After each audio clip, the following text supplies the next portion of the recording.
시작하겠습니다.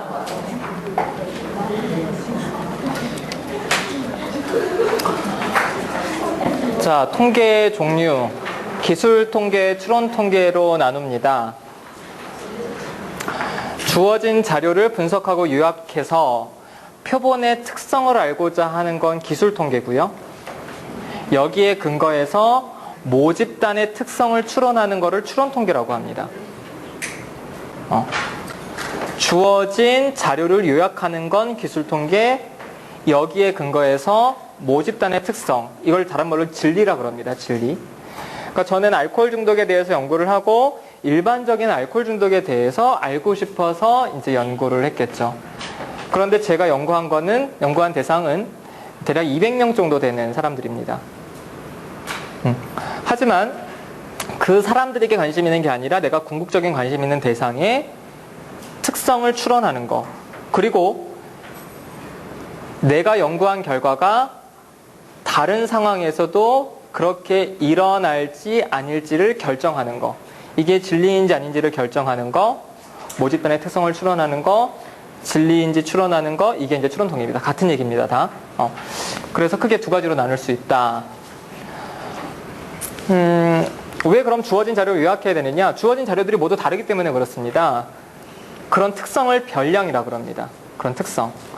만약에 애착에 대해서 어머니들한테 연구를 한다면, 혹은 뭐 지금 여러분에게도 애착 설문제 돌린다면 여러분이 다 다르시겠죠. 점수들이. 별량이라는 특성 때문에 그렇습니다. 그런데 그러한 별량의 특성을 가지고 있는 그것을 변인, 변수라고 얘기를 합니다.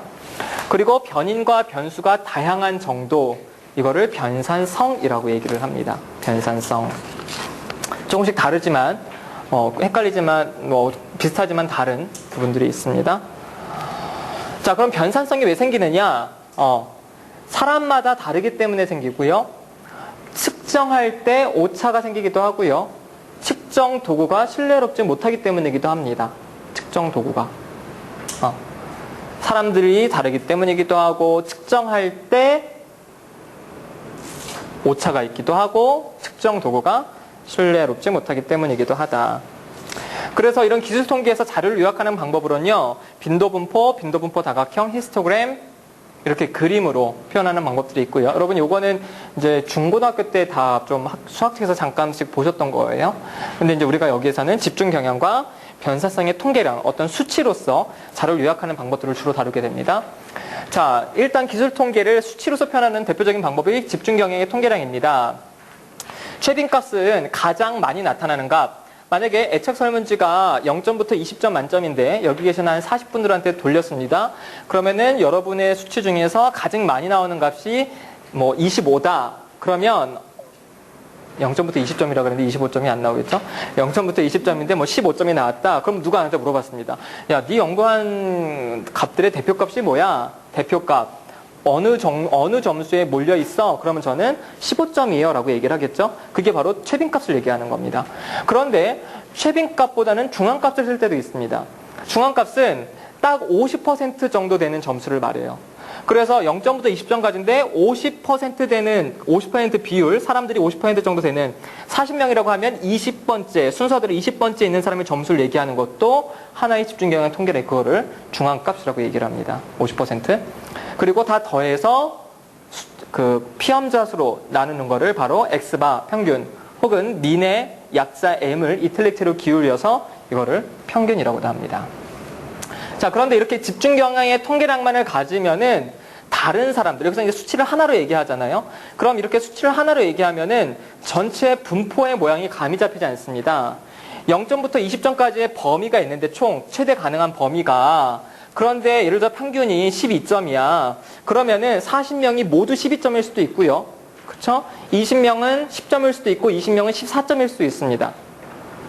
그럴 경우에는 굉장히 다르죠. 그리고 또 10명은 제일 낮은 점수도 있고 10명은 제일 높은 점수일 수도 있고, 그런 것 때문에 이걸 값을 가지고서 전체 모양을 알 수 없어서 전체 퍼진 정도, 그런 걸 나타내기 위한 또한 통계량이 있습니다. 그게 이제 첫 번째는 범위인데요. 범위는 맥시멈에서 미니멈을 빼주는 겁니다. 그래서 최대값은 얼마고 최소값은 얼마고, 만약에 0점부터 20점이 가능한 범위인데 실제로 애착 설문지 연구를 해봤더니 여기 계신 분들의 최저가 3점이고 최고점이 19점이면 범위는 16이 됩니다. 그게 이제 전체 퍼진 정도고요. 준사 범위는 상위 25% 빼고 하위 25% 빼고 나머지에서 중간을 따지는 겁니다. 결국에는 전체 4분의 1인데 그냥 그렇게 전체 4분의 1을 따지지 않고요. 상위 25% 제외하고 하위 25% 제외한 중간 50%의 반의 범위를 바로 준사 범위라고 얘기를 합니다. 하지만 이런 범위나 준사 범위보다는 분산 혹은 변량이라고 하는 베어리언스와 표준 편차를 더 많이 쓰게 되는데요. 자, 여기에 대해서는 여러분 제가 뒤에서 좀 설명을 드릴 테니까 여기서 그냥 넘어가겠습니다. 가장 많이 쓰는 거긴 하지만 이게 좀 수식적인 게 있기 때문에. 그래서 분산 변량을 MS, mean square, MS라고 하고요. 표준 편차는 스탠다드 데비에이션이라고 합니다. 이 관계는 분산과 변량, 베어리언스를 루트 씌우면 바로 표준 편차가 됩니다. 여기에 대해서는 뒤에서 다시 설명을 드리겠습니다. 그래서 분포를 대체로 이렇게 두 개로 표시합니다. 자, 이게 이제 대표적인 정상 분포인데요. 이런 분포에서 평균 이거를 여기로 표시하고요. 이렇게 하나 이제 반원을 그려서 표준 편차를 이렇게 표시해 줍니다. 이게 이제 표시되는 방법이다. 이렇게 보시면 되겠습니다. 자, 이런 기술 통계 이제 분포에 대해서 좀 말씀을 드려야 될 텐데요. 여기에 뭐 아까 자료 요약 방법에서 빈도 분포나 빈도 분포 다각형 히스토그램 이런 분포를 그리는 것처럼 우리가 수치로 나타낸다고 하긴 했지만 때로는 이렇게 그림을 분포를 그리기도 하는데 앞에서 얘기했던 그런 뭐 히스토그램 같은 거나 빈도 분포 다각형을 그리진 않고 이제 빈도 도수 분포 요거를 그리게 됩니다. 이제 주어진 자료들이 빈도를 나타내는데요. X축은 점수 구간이고 Y축은 빈도가 됩니다. 아까 앞에서 봤던 이런 분포에서 X축은 점수 구간이고 Y축은 빈도가 되는데요. 그런데 이거를 보통 정상 분포로 많이 표현을 합니다. 자, 정상 분포는 점근선이고 좌우대칭이고 단일 최빈값을 가지며 집중경향 통계량이 일치한다라고 그랬는데요. 자, 점근선이라는 거는 이 분포에서 왼쪽과 오른쪽 끝이 X축, 평행축에 근접해 가지만 영원히 붙지 않는, 영원히 평행하는 게 바로 점근선입니다. 점점 가까워진다는 거고요. 좌우대칭이고요. 단일 최빈값, 봉우리가 하나라는 겁니다. 봉우리가 하나라는 겁니다. 그럼 봉우리가 두 개인 것도 있냐? 봉우리가 두 개인 것도 있습니다. 최빈값이 두 개면. 만약에 여기서 40명의 애착점들 조사했는데 최빈값이 15점으로 하나일 수도 있지만 10명, 9명이 15점이고 또 9명이 12점이면 그건 최빈값이 두 개입니다. 그런 거는 정상분포가 아니에요. 단일 봉우리라는 겁니다. 단일 최빈값을 가지며 집중경향의 세 통계량, 평균, 그다음에 최빈값, 중앙값 이 세 가지가 일치하는 게 바로 정상분포입니다. 여러분이 보시면은 우리가 앞에서 좀 아까도 봤던 그런 대표적인 분포가 정상분포인데 근데 이런 정상분포가 처음에 발견이 된 게 18세기 천문학에서라고 합니다. 별의 다양한 특성들을 수없이 연구하다 보니까 그럼 별은 엄청나게 많잖아요. 그거를 별의 뭐 거리나 밝기나 이런 거를 점으로 표시하면서 이렇게 표시하다 보니까 그런 것들이 매우 정상분포적인 형태를 띠더라는 겁니다. 그래서 학자들이 그 다음 보니까 인간의 몸무게나 머리 크기, 체중, 달리기 속도 그리고 여러분이 관심 갖고 있는 거의 모든 변인들을 단지 200명이 아니라 수많은 사람들 무한대로 연구를 해보면 거의 정상분포 형태를 띠더라는 겁니다. 정상분포 형태를 띠더라. 그래서 평균값에 가장 많이 몰리고 극단값일수록 점차 적어지는 경향성이 있다라는 게 이제 학자들의 발견이었습니다. 그래서 무한수의 사례가 있는 모집단에서 기초한 이상적인 분포다. 그러니까 여러분이 200명 연구에서는 정상분포가 안 나올 수 있습니다. 그렇겠죠? 이거는 무한수의 사례가 있는 이상적인 분포다라고 얘기를 합니다. 그래서 이 분포가 평균과 표준편에 따라 다양하다는 건데 자, 뒤에서도 계속 나오니까 설명을 드리죠. 자, 이게 바로 이제 정상분포입니다. 점근선 좌우가 X축에 점점 근접해가면서 영원히 붙지 않고 평행하고요. 좌우 대칭이고 집중경향의 생기통계량이 일치하고 단일 최빈값이고 자, 이럴 경우에는 최빈값, 중앙값, 평균값 이 세 가지가 동일합니다. 자, 그런데 정적 편포는요. 평균값이 가장 많이 움직이고 최빈값이 가장 낮습니다. 여러분 이걸 딱 보면은 저도 처음에 이거 봤을 때 부적 편포가 아니냐 이런 생각이 들었어요. 왜? 요 전체에서 봉우리가 이쪽으로 이동했잖아요. 그런데 이 봉우리 이동한 게 아니라 이 분포가 원래 이런 분포입니다. 이런 분포. 그런데 이 끝에 있는 점을 이쪽으로 당긴 거예요. 그래서 극단치가 정적으로 편포되어 있다는 겁니다. 그러니까 정적으로 편포되어 있다. 정적인 방향으로 치우쳐져 있다. 봉우리가 아니라 점수들이 그래서 이게 정적 편포인데 쉽게 말해서 극단값이 있으면 평균이 가장 많이 올라갑니다.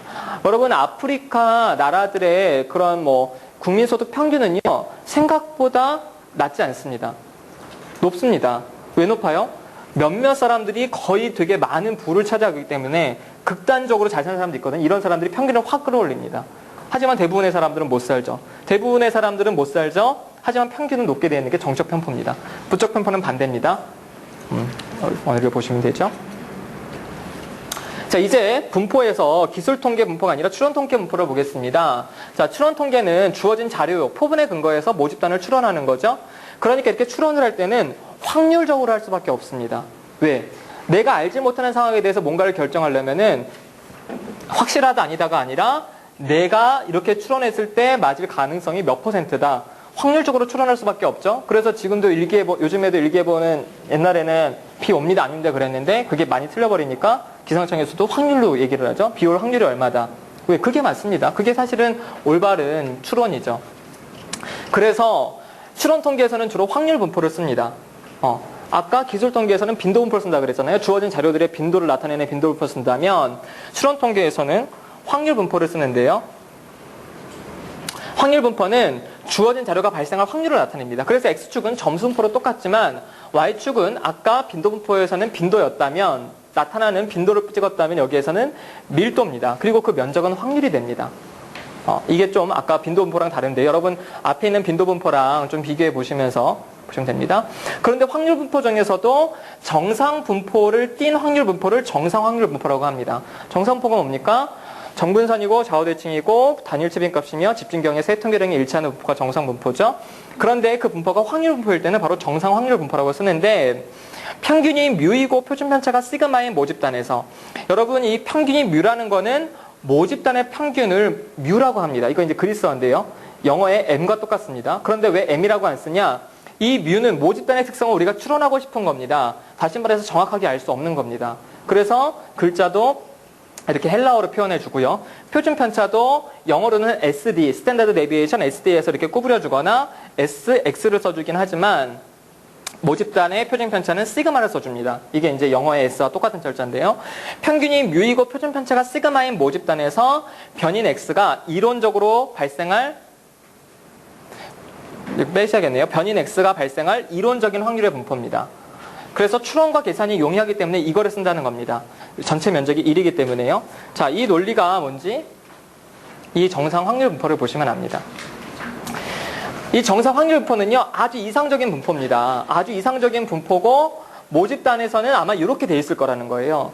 여러분이 관심 갖고 있는 모든 구성 개념들이 모집단에서는 평균이 가장 높고 좌우대칭이고 점근선일 거라고 우리가 기대를 하겠다는 겁니다.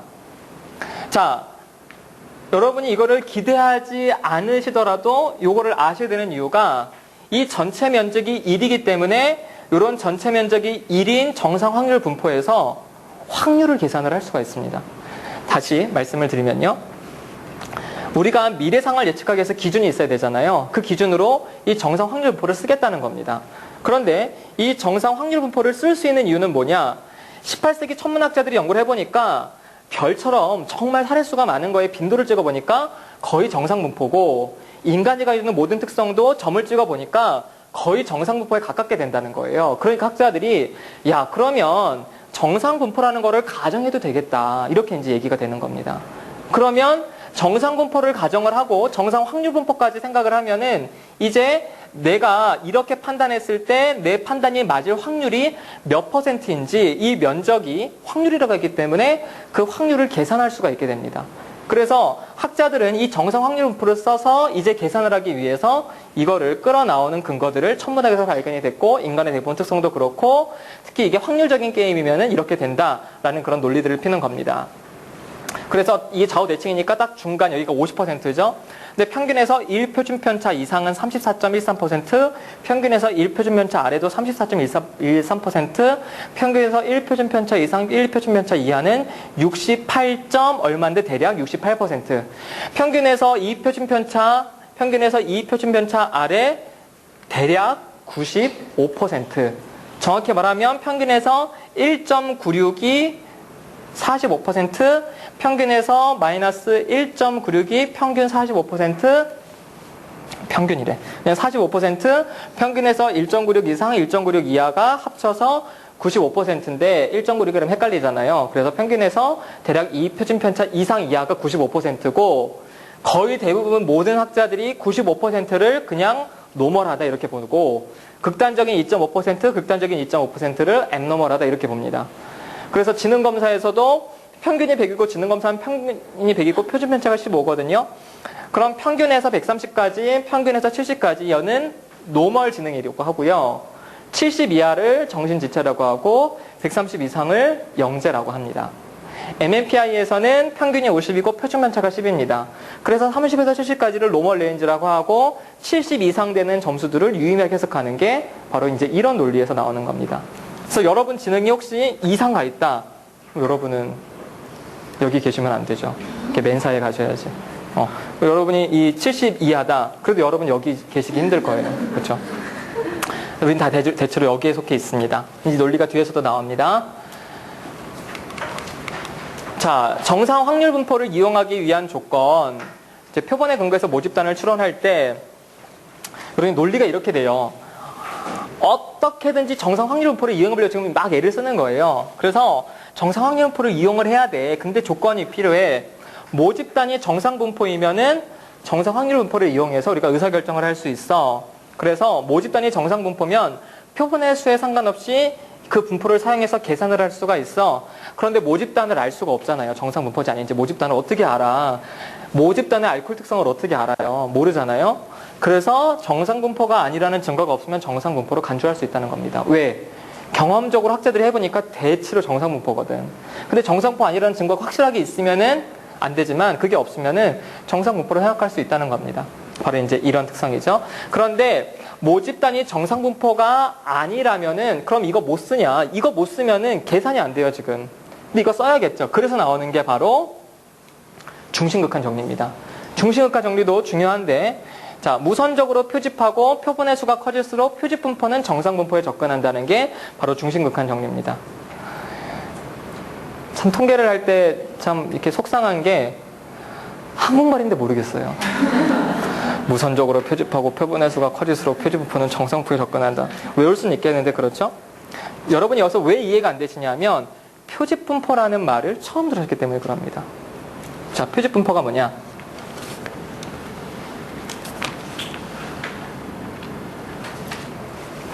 무수한 표본 특성의 분포가 표집 분포입니다. 평균과 표준편차 등이 있는데 이거는 실제 빈도로 따져보는 게 아니라 확률 분포인데 표준편차의 표집 분포도 있고 평균의 표집 분포도 있습니다. 여기서는 제가 평균의 표집 분포 예를 들어 드릴게요. 자, 모집단이 있습니다. 모집단에서 N수의 샘플을 뽑습니다. 그러면 만약에 모집단에서 한 200명을 뽑아서 무슨 평균을 낼까요? 애착 평균을 자존감 평균을 냅시다. 200명을 뽑아서 자존감 평균을 냈어요. 그리고 얘를 다시 넣습니다. 또 200명을 뽑아요. 새롭게. 그리고 자존감 평균을 냈습니다. 또 넣어요. 또 200명 또 자존감 평균을 내요. 그러면 수많은 평균들이 그려질 수 있겠죠. 여기 제가 3개밖에 안 했지만 무한대로 할 수 있겠죠. 무한대로 하면은 이런 평균들이 무한대로 그려질 수 있겠죠. 그럼 평균들의 분포를 그리는 겁니다. 이 평균들을 가지고 분포를 그리는 거예요.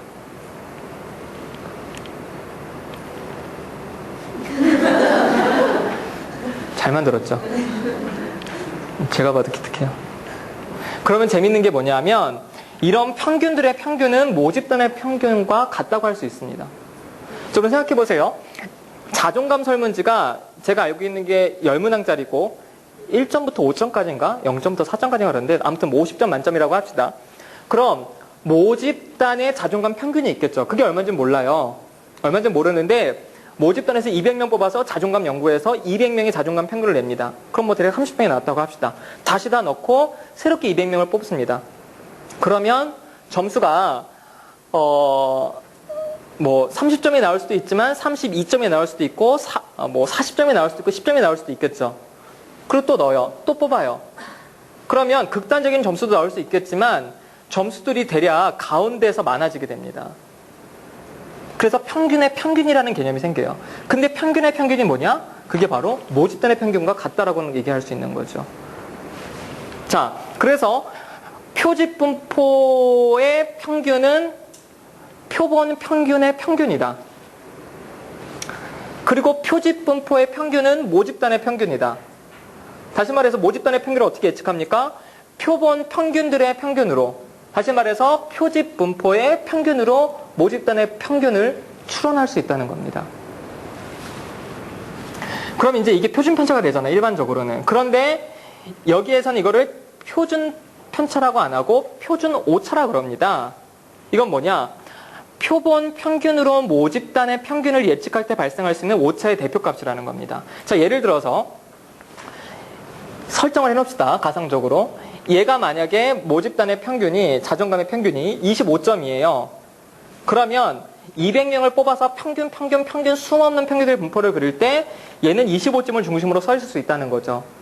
그럼 25점을 가지고 딱 얘를 가지고 얘의 평균을 예측하면은 딱 평균에서 오차가 없으니까, 딱 평균 그 자체니까 오차 없이 정확히 예측하겠지만 어떤 샘플의 평균은 25점에서 많이 벌어질 수 있잖아요. 그쵸?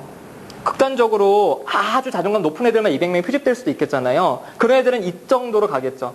근데 이 점수를 가지고 모집단의 평균이 25를 예측하면은 오차가 그만큼 크잖아요. 그 오차를 바로 표준 오차라고 하는 겁니다. 그래서 표본 평균으로 모집단 평균을 예측할 때 발생할 수 있는 오차의 대표값이고, 다른 말로 해서 모집단에서 표본을 꺼낼 때 뽑는 과정에서 발생하는 오차들이라고 해도 됩니다. 오차들. 자, 이거를 여러분이 조금 더 이해하시기 위해서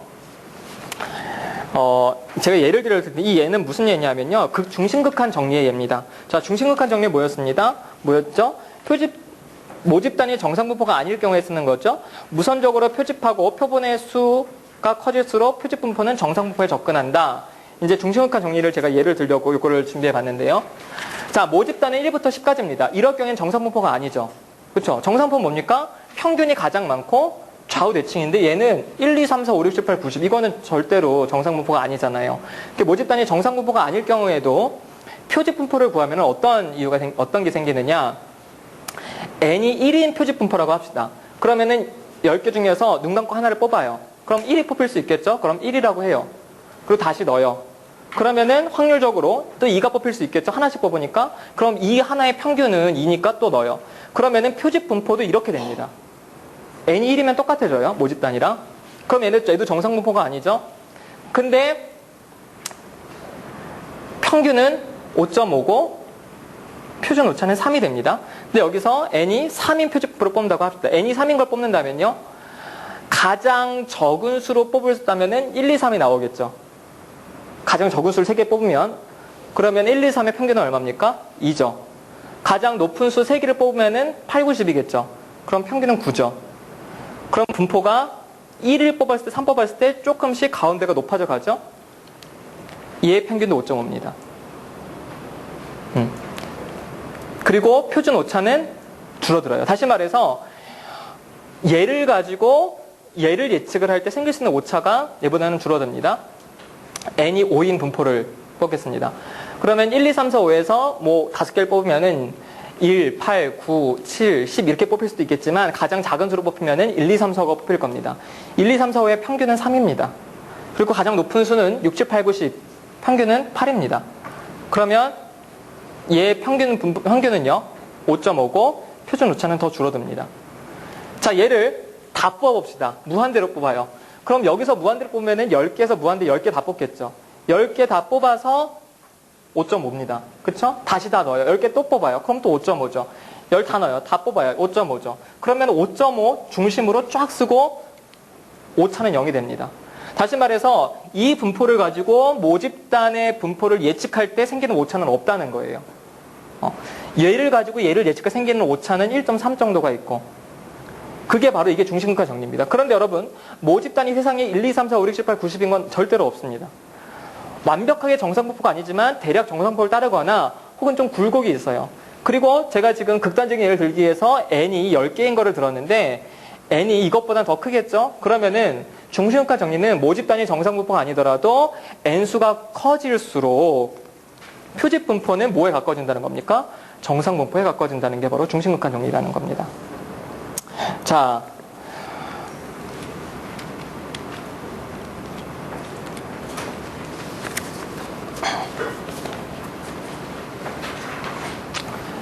지금까지 했던 거를 한번 좀 정리를 해보겠습니다. 원 자료들이 있습니다. 200명을 뽑아서 200명의 자존감을 다 수치를 계산했습니다. 누가 여러분한테 물어봤습니다. 야, 네가 연구한 사람들의 자존감 대표값이 얼마야? 그럼 우리는 집중경의 통계라고 얘기를 합니다. 평균 15야. 뭐 평균 얼마야? 그런데 여기 있는 모든 사람들, 여러분이 연구에 참여한 모든 사람들이 다 그 평균값은 아니잖아요. 평균에서도 다르겠죠. 그러면 여기서 편차가 발생합니다. 어떤 사람은 평균 점수일 수도 있고, 어떤 사람은 평균에서 5점이 멀을 수도 있고, 어떤 사람은 평균에서 10점이 멀을 수도 있고, 어떤 사람은 평균에서 10점이 아래일 수도 있고, 편차가 새롭게 발생해요. 그럼 이런 편차들에 대한 정보가 필요합니다. 그래서 편차들의 대표값을 구해서 우리는 그거를 표준편차라고 합니다. 표준편차. 자, 예를 들어서 200명의 자존감의 평균이 15인데 편차들이 어떤 사람은 5점, 어떤 사람은 10점, 200명의 편차가 다 발생하겠죠. 그럼 편차들의 대표값을 우리는 그거를 표준편차라고 구한다는 거예요. 근데 이거를 표집분포에 생각해 보시면은 여러분 표준 오차가 이해가 되실 텐데, 표본 평균들을 해서 분포를 그립니다. 그럼 표본 평균들의 대표값이 있겠죠? 표본 평균의 평균이겠죠? 그럼 이거 뭐라 그랬습니까? 모집단의 평균과 같다고 하겠죠? 그런데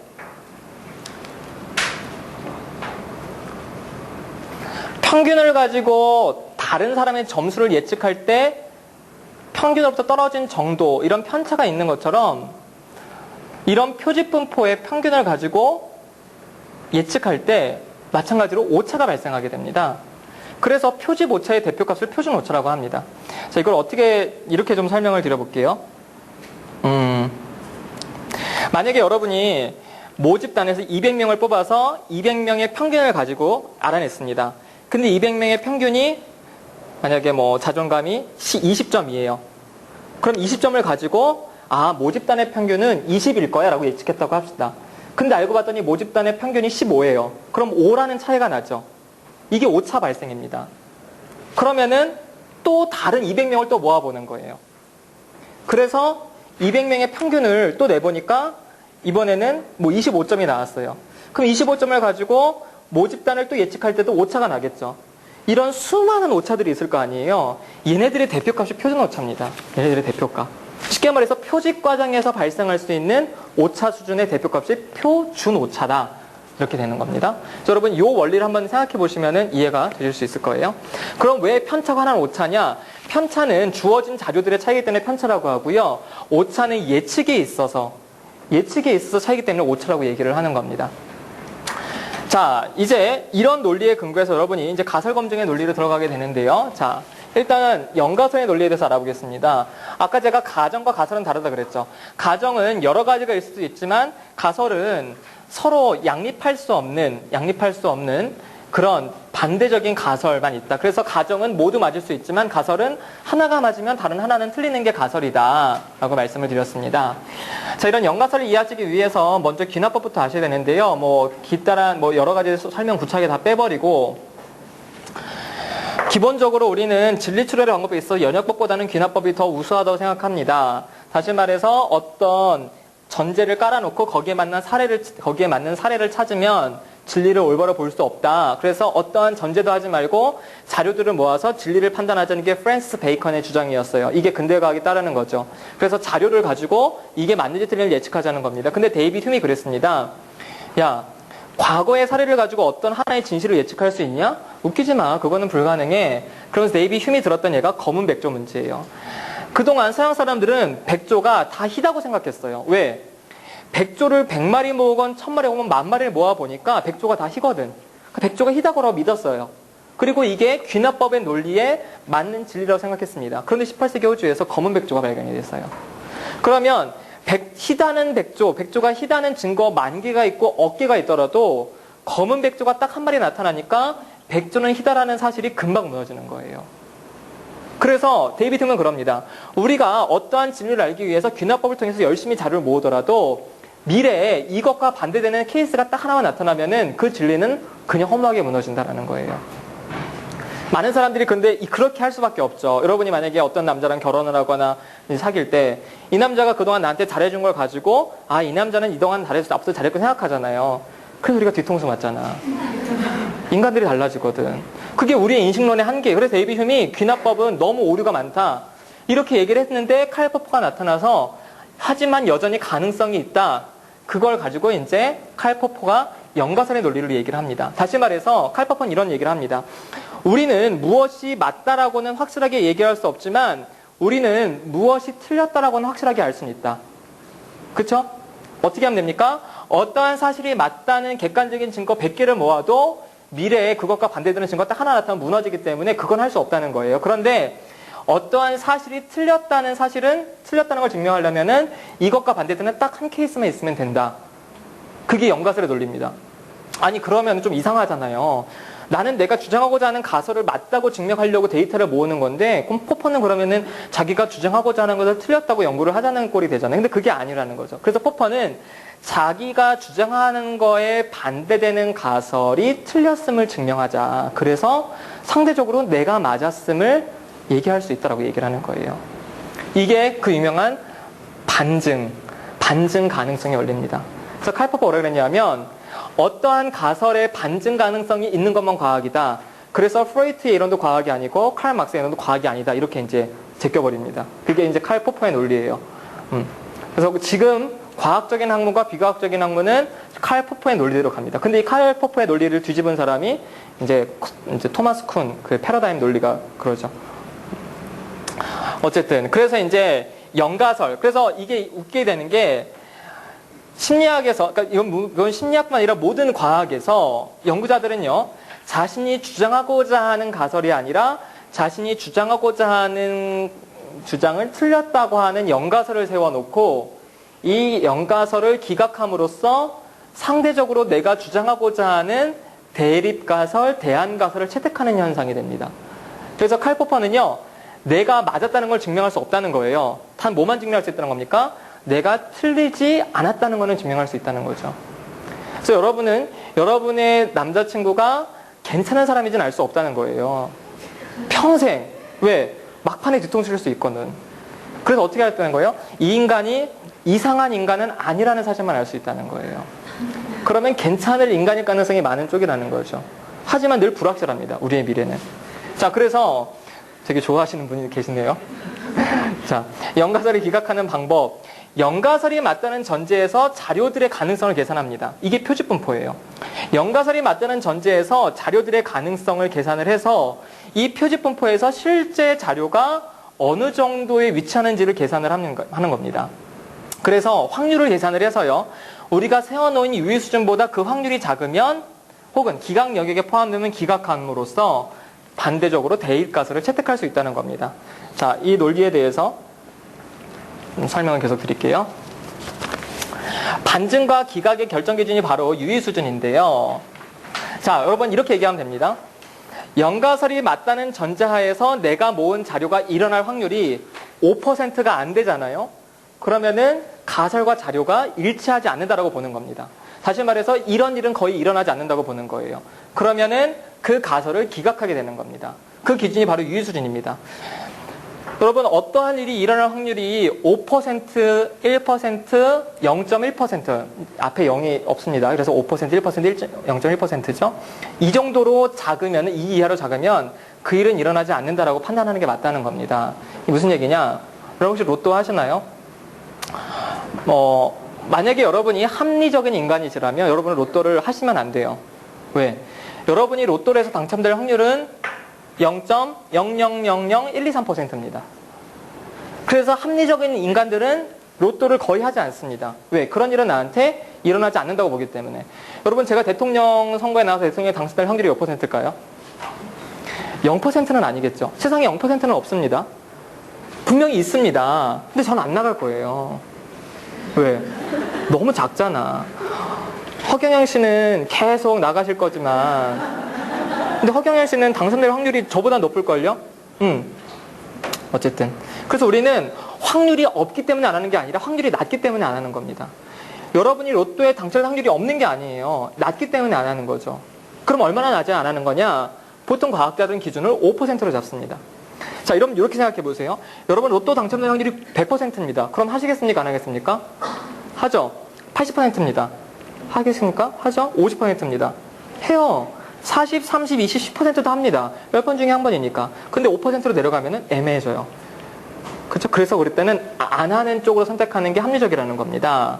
그래서 연가설이 맞다는 전제에서 내가 구한 자료가 일어날 가능성이 5%가 이하면 그 연가설은 기각하는 게 맞다는 거예요.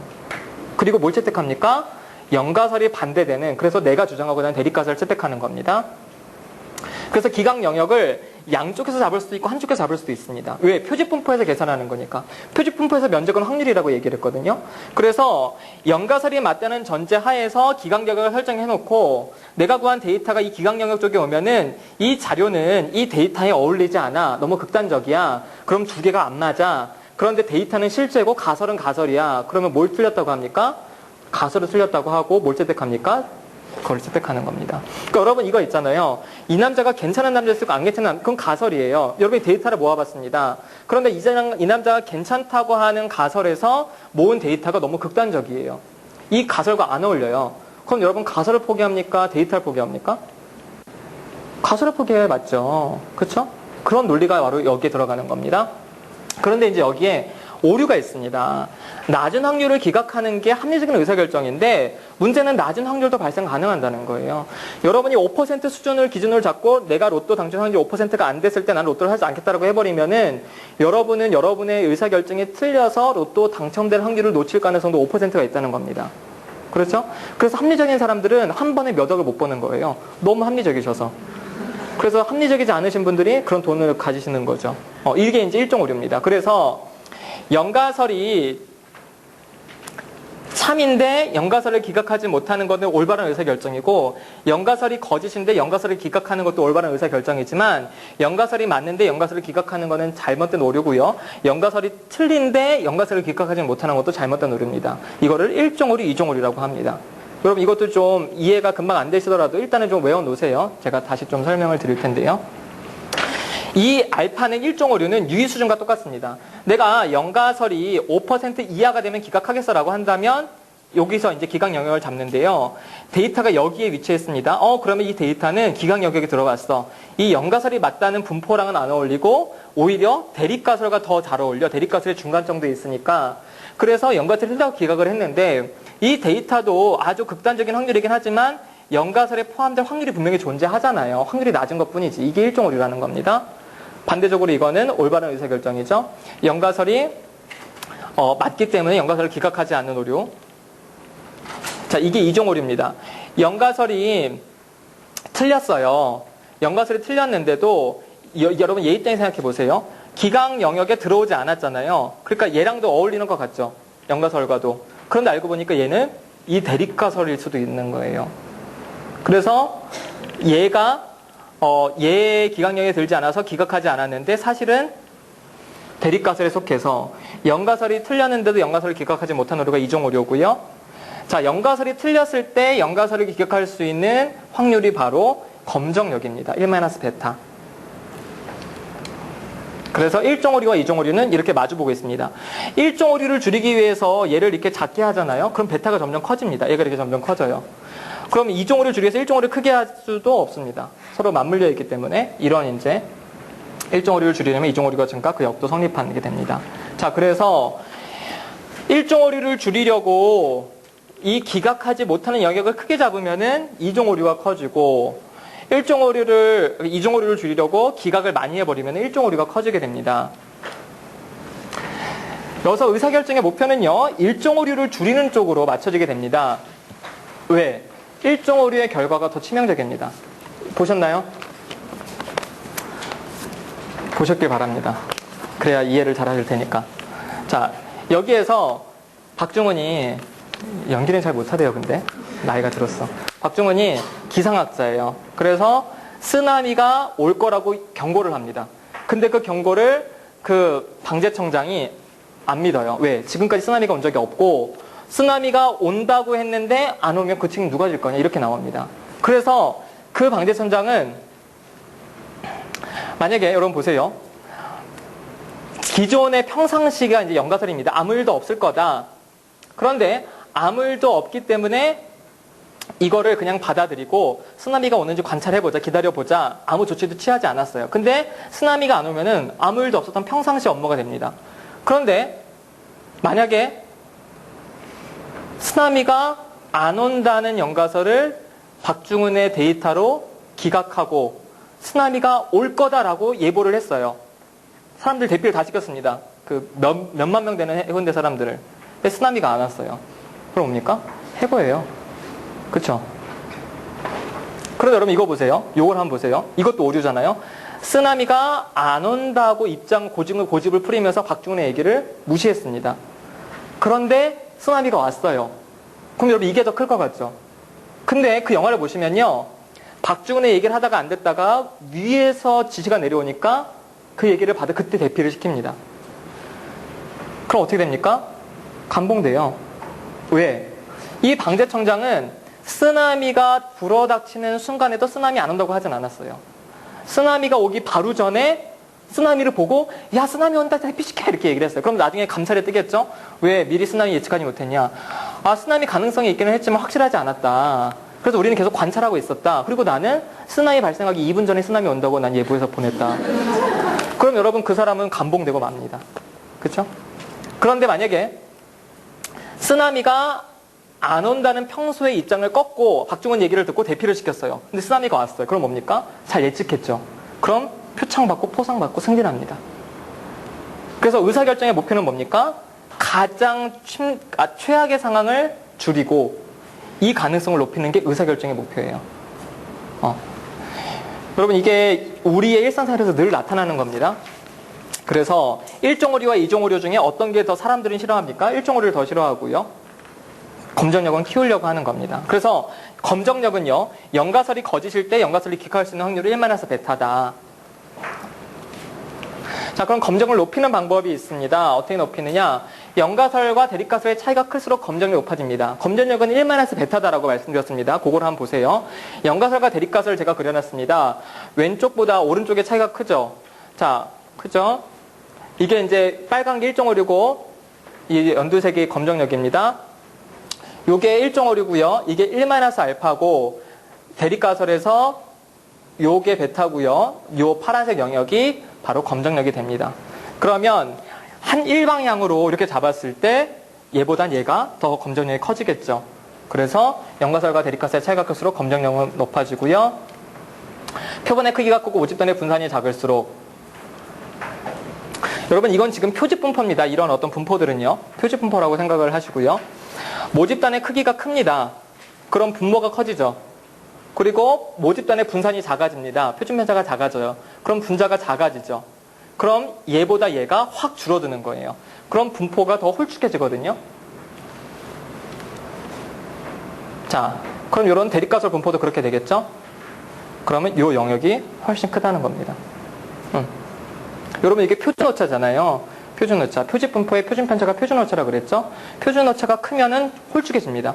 얘가 극단적으로, 얘가 무한대로 가면은 이 수치는 어떻게 됩니까? 분모가 극단치로 가면은, 무한대로 가면 얘는 0이 되잖아요. 왜 0이 될까요?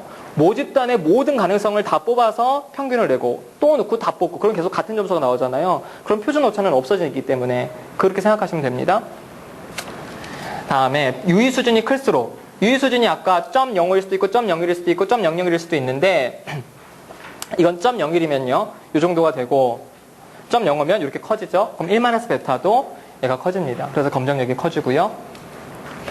양방향 검정보다는 일방향 검정이 큰데 양방향은 뭐 이제 유의 수준을 양쪽 기각량을 양쪽에서 나눠 잡는 거고요.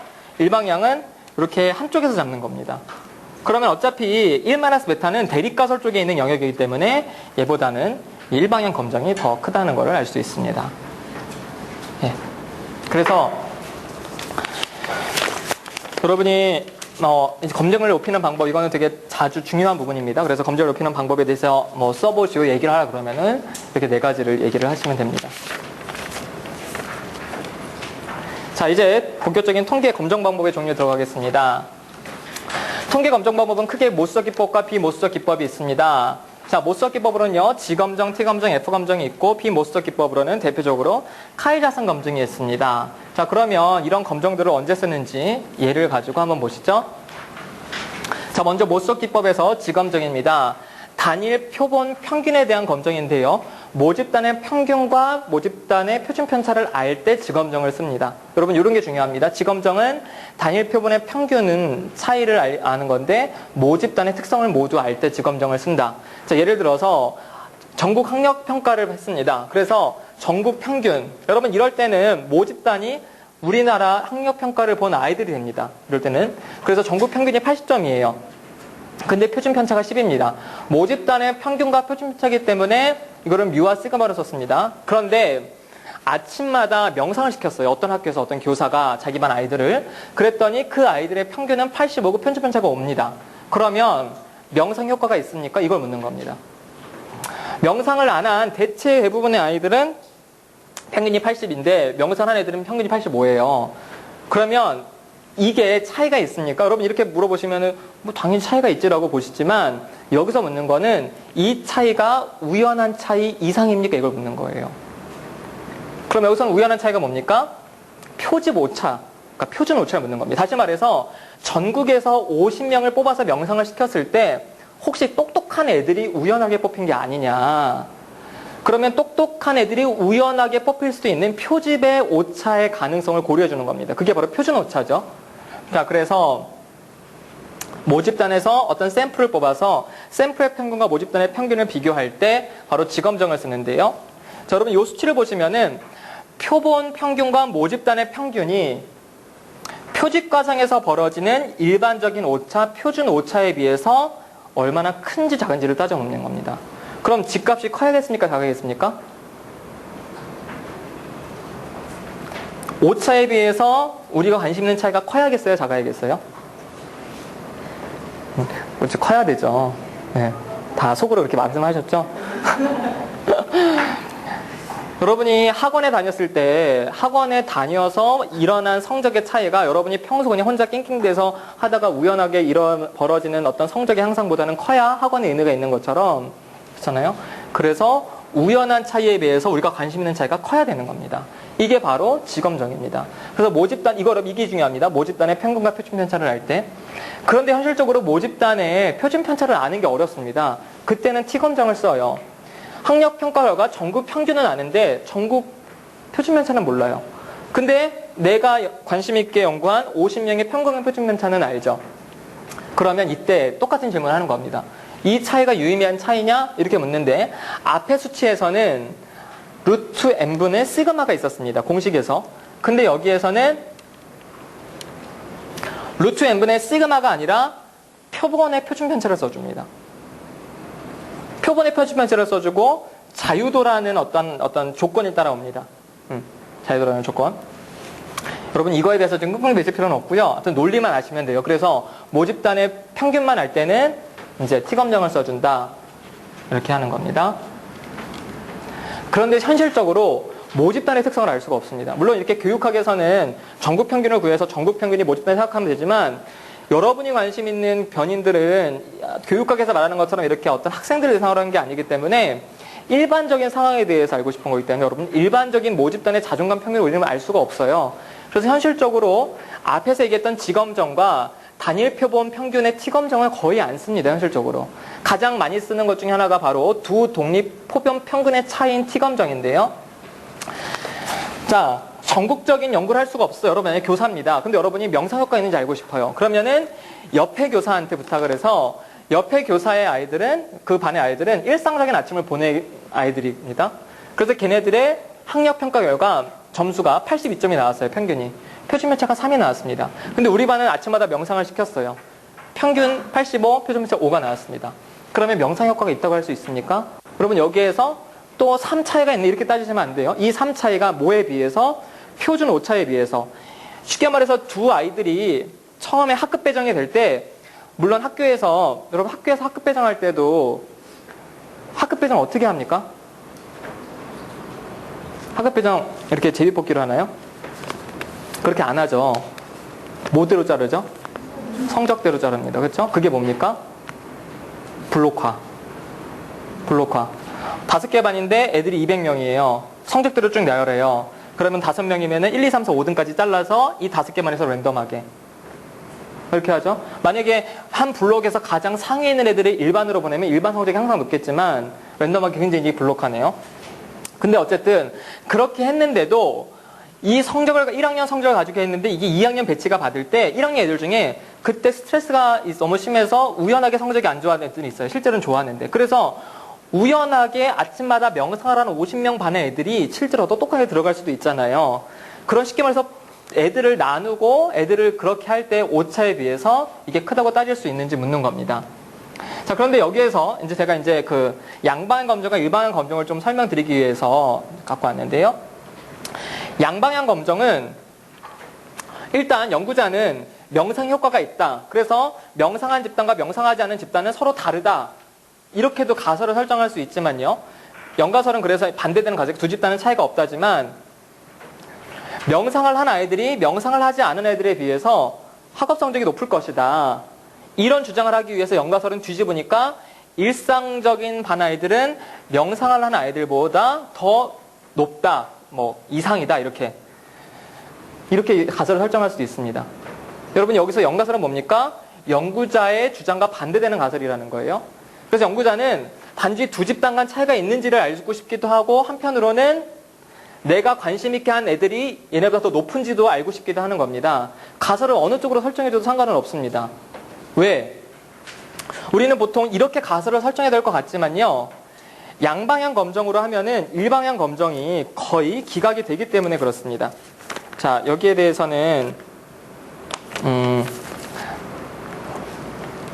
앞에 것들을 좀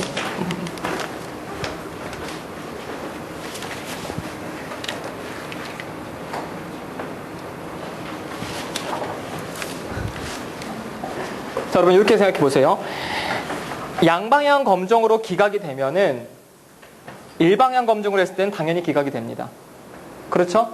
그래서 분명히 연구자가 A라는 집단과 B라는 집단 연구를 했을 때 A라는 집단이 더 높을 거를 기대하겠지만 그래서 논리적으로는 일방향 검정으로 이렇게 가설을 설정해야 될 것 같지만 수리적으로는 양방향 검정으로 기각이 되면 일방향 검정은 당연히 기각이 되기 때문에 보통 부등가설을 안 쓰고 등가설을 쓰게 된다는 겁니다. 그래서 요거는 등가설일 때 기각의 영역을 설정해 주는 거고요. 이거는 부등가설일 때 설정해 주는 겁니다. 그럼 등가설, 부등가설 다시 가보죠.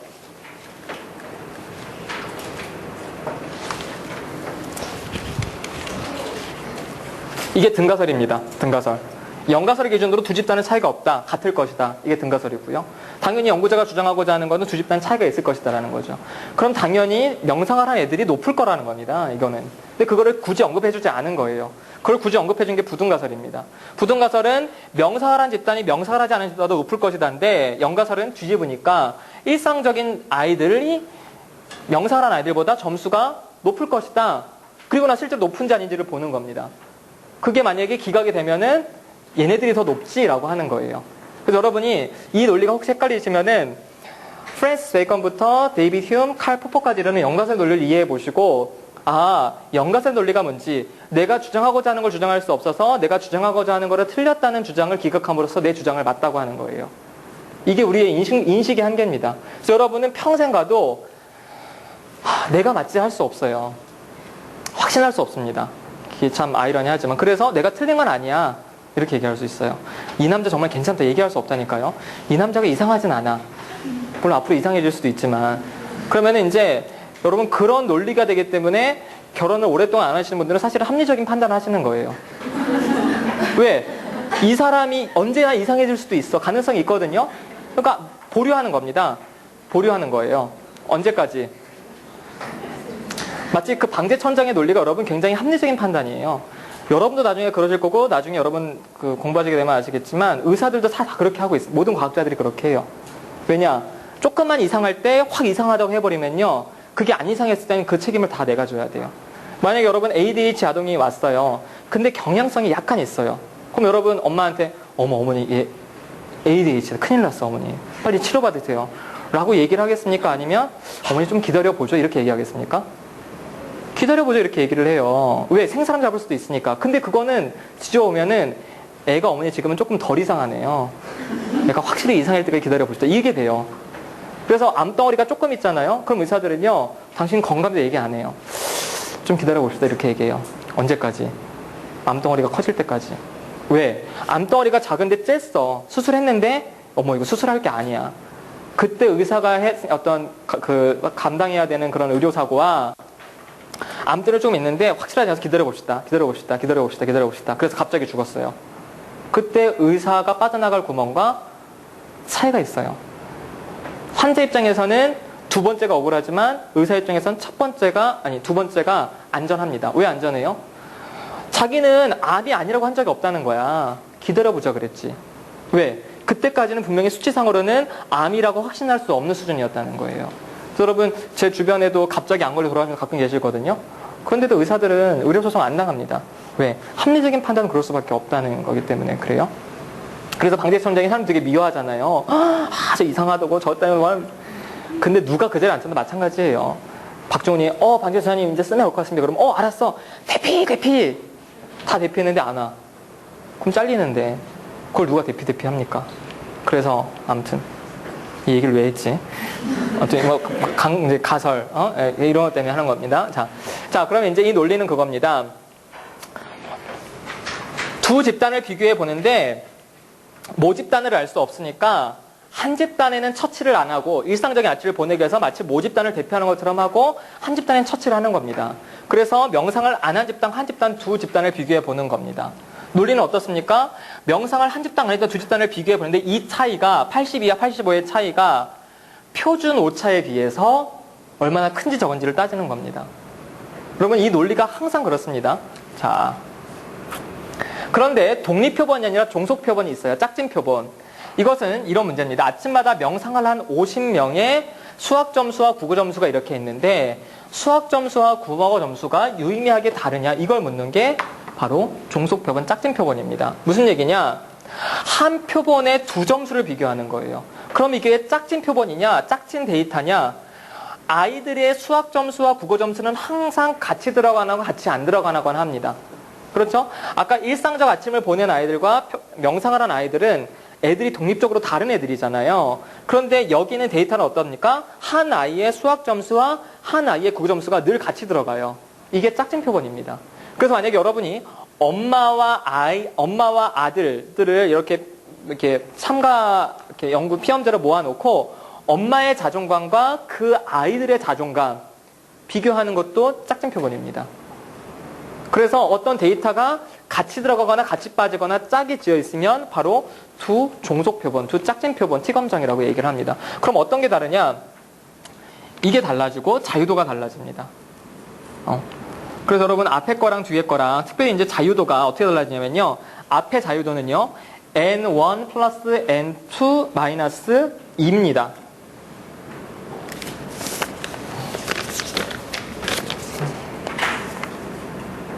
그렇죠? 그래서 만약에 아까 걔네들 일상적 아침 보내는 50명, 다음에 명상하는 50명, 걔네들이 이게 자유도거든요. 뒤에서 설명드릴게요. 걔네들의 자유도는 얼마입니까? 총 100명에서 2명 빼면 98이죠. 그런데 얘네는 점수들은 100개가 있습니다. 하지만 한 명의 데이터가 2개잖아요. 그럼 50명에서 1을 빼니까 얘는 49입니다. 얘네는 자유도가.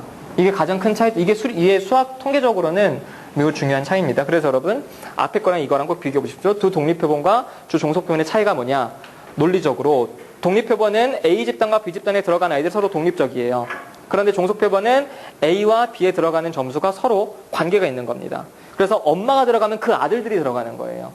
만약에 엄마 따로 모으고 애들 따로 모으면 그거는 독립 집단이 되겠죠. 엄마 아이들이 다르다면. 근데 아예 피험자를 모을 때부터 자 엄마와 아들 같이 오서했고 그걸 비교하는 거는 그거고. 그래서 사람이건 한 사람의 두 점수건 간에 이제 종속이냐 독립이냐 그거를 비교해 보시면 됩니다. 자 그런데 두 집단 검정에 있어서는 T검정이었지만 세 집단은 바로 F검정을 씁니다. 자 명상을 10분 실시한 집단 또 30분 실시한 집단 1시간 실시한 집단 이렇게 점수가 있을 때 이 집단 간 차이가 유의미하냐 이거를 따져 묻는 겁니다. 80과 82와 90 세 점수가 있죠. 눈으로 봤을 땐 유의미한 것 같은데 이 유의미가 그냥 우리의 직관적인 판단이 아니라 통계적으로 우연하게 벌어지는 차이. 예를 들어서 선생님이 50명 애들 데려다가 할 때 자 랜덤하게 너네 A그룹, B그룹, C그룹 정해놓고 또 랜덤하게 A그룹은 10분 할까 30분 할까 1시간 할까 랜덤하게 정해줘요. 그래서 연구자 의도가 안 들어가도록. 그랬는데 10분 실시한 집단에 뭐 수학 점수가 80점이고 30분은 82점 그다음에 1시간은 90점이면 우리는 성급하게 야 역시 시간이 높을수록 이 점수가 높아지 이렇게 얘기하겠지만 연구자들은 혹시 집단으로 나누는 과정에 있어서 우연하게 똑똑한 애들이 더 1시간 집단 들어갈 수도 있지 않냐 이거를 배제해주기 위해서 통계적인 검증을 해주게 됩니다. 그래서 여러분 이거는 세 집단, 네 집단 상관없습니다. 세 집단 이상이면 F 검증인데요. 자, MS within분의 MS between이 됩니다. 자, MS within과 MS between은 뒤에서 설명을 드릴 텐데 이것도 마찬가지로 분모는 오차 수준이고요. 분자는 우리가 관심 있게 보는 우리가 관심 있게 보는 이런 점수들의 차이라고 보시면 됩니다. 자, 비모수적 기법에는 카이자슨 검증이 있는데요. 자, 대학교 1학년 학생들 대상으로 어느 전공을 선택할 건지 물어봤습니다. 그래서 심리학, 사회학, 경제학이 있는데 남자, 여자아이들의 그 비율을 보고요. 이 비율에 대해서 연구자가 궁금해하는 겁니다. 과연 이 남자와 여자는 이 세 전공에 대해서 선택한 비율이 다를까? 이걸 묻는 겁니다. 여러분 보실 때는 당연히 다르네 이렇게 보지만 이 다른 정도가 오차 수준인지 아닌지를 따져 물어야 됩니다. 그러기 위해서는 이제 기대치를 설정하게 되는데 이건 논리적으로 복잡하니까 제가 이렇게만 설명드릴게요. 이 기대치는 두 집단의 차이가 없다는 상태에서 비율을 맞춰준 겁니다. 비율을 맞춰준 거예요. 어디가 제일 많습니까? 심리학이 제일 많죠? 그 다음 얘가 많죠? 그 다음 얘가 가장 적습니다. 여러분 얘네 수를 다 더하시고 얘네 수를 다 더하시면은 이 비율이 똑같다는 것을 아시게 될 거예요. 그래서 이 기대치에 비해서 관찰치의 차이가 유의미하게 큰지 작은지를 따져 물어서 거기에 대해서 또 계산을 해주는 겁니다. 이게 바로 비모수적 기법입니다. 그래서 여러분 지금 이 논리는 수리적으로 이해하려고 하지 마시고 이것만 알아두세요. 아, 표본 비율의 차 이런 것 같은 경우에는 비모수적 기법인 카이자슨 검증을 하는구나 정도 알아두면 됩니다. 자, 이제 F검증 분산 분석에 대해서 말씀을 드리겠습니다. 자, T검정은 두 집단 비교하는 거라고 말씀드렸고요. 세 집단 이상은 F검증이라고 말씀드렸는데 자, 세 집단 이상을 T검정으로 할 경우에는요. 계산을 3번이나 해야 됩니다. 왜? 자, 세 집단의 평균을 직접 비교할 경우에는 연가설은 A는 B, B는 C이기 때문에 T검정은 빼기를 해주잖아요. T검정 공식에서 빼기였죠. 두 집단의 차이. 그러면 두 집단의 빼기만을 해야 되기 때문에 3번 계산을 해줘야 된다는 거예요. 그러면 이렇게 3번 계산을 해주면 문제는 뭐냐 하면요. 일정 오류를 범하지 않을 확률이 줄어들고 일정 오류를 범할 확률이 증가하게 되는 큰 문제가 있습니다. 자, 이 논리는 뭐냐 하면요. 0.05 수준에서 일정 오류를 범하지 않을 확률은 0.95입니다. 근데 A가 B와 똑같다는 전제 하에서 B와 C가 똑같다는 전제 하에서 C와 A가 똑같을 때 이때는 일종 오류를 범하지 않을 확률이 0.84로 줄어들어요. 상대적으로 일종 오류를 범할 확률이 늘어들게 됩니다. 그런데 연구자들이 가장 싫어하는 게 뭐라고요? 일종 오류를 범하는 거라고 말씀드렸죠. 그래서 이렇게 계산하면 안 됩니다. 그리고 또 문제는 계산량이 증가하잖아요. 그렇죠? 세 집단이니까 이렇게 해도 네 집단 비교는 그럼 어떻게 하겠습니까? A는 B, B는 C, C는 D, D는 A 하면서 또 여러 개들이 계속 비교해야 돼서 계산 횟수가 아주 기하급수적으로 증가를 하게 됩니다. 그래서 세 집단 이상 비교는 T검정은 이제 부적절하다. 한 번의 계산으로 알면 좋겠다. 그래서 여러분 왜 세 집단 이상은 왜 T검정을 하지 않느냐라는 질문을 받으면 계산의 숫자가 증가할 뿐더러 그럴수록 일종 오류를 범할 확률이 증가하기 때문이다라고 생각하시면 됩니다. 자, 그런데 이제 F 검증을 하기 위해서 몇 가지 조건과 가정이 필요한데요. 먼저 IV는 집단 구분을 하기 위한 질적 변인, 범주 변인이어야 됩니다. 그래서 명상을 10분 했느냐, 명상을 30분 했느냐, 명상을 1시간 했느냐, 혹은 A반이냐, B반이냐, C반이냐, 혹은 경상도 사람이냐, 전라도 사람이냐, 충청도 사람이냐, 그런 거를 범주 변인이라고 합니다.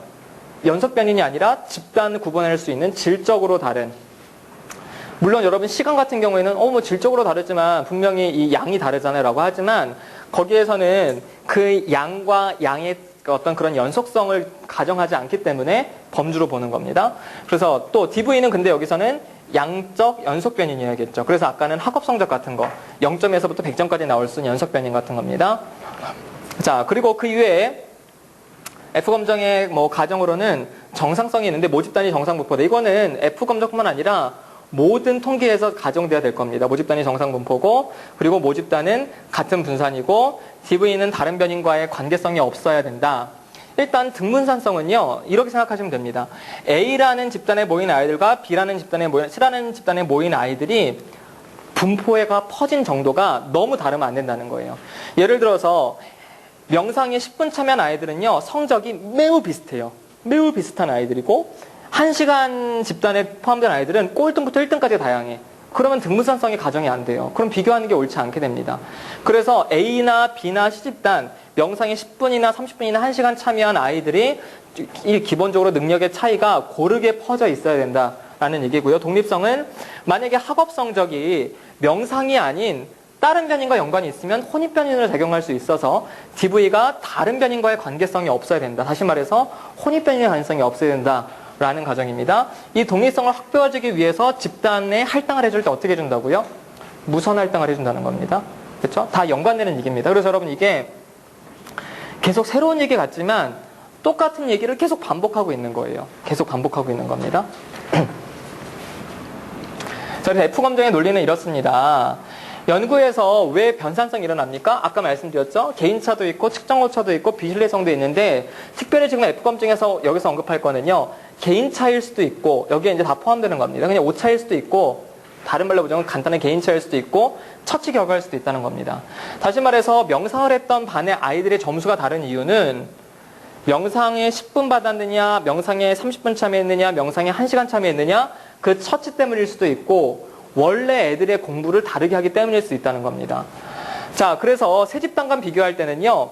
변산, 편차가 두 개가 나옵니다. 하나는 같은 집단 안에서 벌어지는 차이가 있고요. 집단 간 벌어지는 차이가 있는데 명상에 10분 정도 참여한 애들이 10분 정도 참여했을 때 뭐 10명이 참여했다고 하면요. 그 10명의 아이들이 다 다를 거예요. 왜 다릅니까? 그건 순수하게 걔네들의 개인차 때문에 다른 겁니다. 어떤 애들은 원래 공부를 잘하고 어떤 애들은 원래 공부를 못해요. 명상에 똑같이 참여했어도. 그런데 명상에 10분 참여한 아이들과 30분 참여한 아이들, 걔네들 집단 간을 비교해 보면은 물론 10분 참여한 아이들과 30분 참여한 아이들 개인차도 있겠지만 이게 있다는 겁니다. 처치. 그렇죠? 여러분 A라는 영어학원과 B라는 영어학원이 있습니다. 그러면 A라는 영어학원과 B라는 영어학원에 다닌 아이들의 점수 차이가 왜 납니까? 일단은 개인 차일 수도 있죠. 하지만 학원을 다르게 다녔기 때문에 생기는 학원 때문일 수도 있다는 겁니다. 그걸 얘기를 이제 생각하시면 됩니다. 그런데 같은 학원을 다녔는데 애들 점수 차이가 나잖아요. 왜 납니까? 그건 개인차 때문이라는 거죠. 자, 그래서 F값은 MS within분의 MS between이라고 하는데 MS within은 뭐라 그랬습니까? 오차 수준이에요.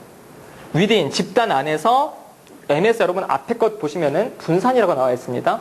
개인 간 차이를 수치화한 분산, 집단 내 분산분의 집단 간 분산이 바로 F값입니다. 그러면 MS within은 뭡니까? 오차죠? 이렇게 적어 놓으세요. 오차분의 분자는 뭡니까? 처치 결과 더하기 오차. 그럼 만약에 여러분 생각해 보십시오. 처치 결과가 거의 없다. 여기에 가깝다. 그럼 F값은 얼마가 나오겠습니까? 오차분의 오차니까 1에 가깝겠죠? 그래서 F값이 1이면 집단 간 차이는 오차순위로 할 수 있습니다. 그런데 처치 결과가 크면 클수록 F값은 1보다 월등하게 커집니다. 그럼 뭐가 존재한다고 볼 수 있습니까? 집단 간 차이가 유의미하게 존재한다고 볼 수 있는 거예요. 그래서 여기서도 마찬가지입니다. 아까 T검증에서도 T검증 공식을 나중에 보시면 하나에서 하나를 빼고 집단 간 차이가 표준 오차에 비해서 얼마나 큰지를 따지는 것처럼 여기에서도 개인 간 차이가 집단 간 차이 이거를 비교해 보는 겁니다. 그래서 수치가 크면 클수록 집단 간 차이가 더 크구나 이렇게 판단할 수 있는 겁니다. 자, 그런데 여기서 이제 사후검정 논리가 나오는데요. 일단 T검정은 평균의 차이를 빼주는 겁니다. 하나에서 하나를 빼주는 거죠. 그러므로 어느 쪽이 크기 때문에 두 집단의 차이가 있는지를 확인하는 건 어렵지 않아요. 자, 예를 들어서 명상에 참여한 아이들의 평균은 85고 명상에 참여하지 않은 아이들의 평균이 80입니다. 근데 T검정을 해줬더니 유의미하게 차이가 났어요. 그럼 두 집단은 같지 않습니다. 그럼 어느 게 더 효과가 있습니까? 명상에 참여한 효과가 있다는 게 명확하잖아요. 두 개 비교해 줬으니까.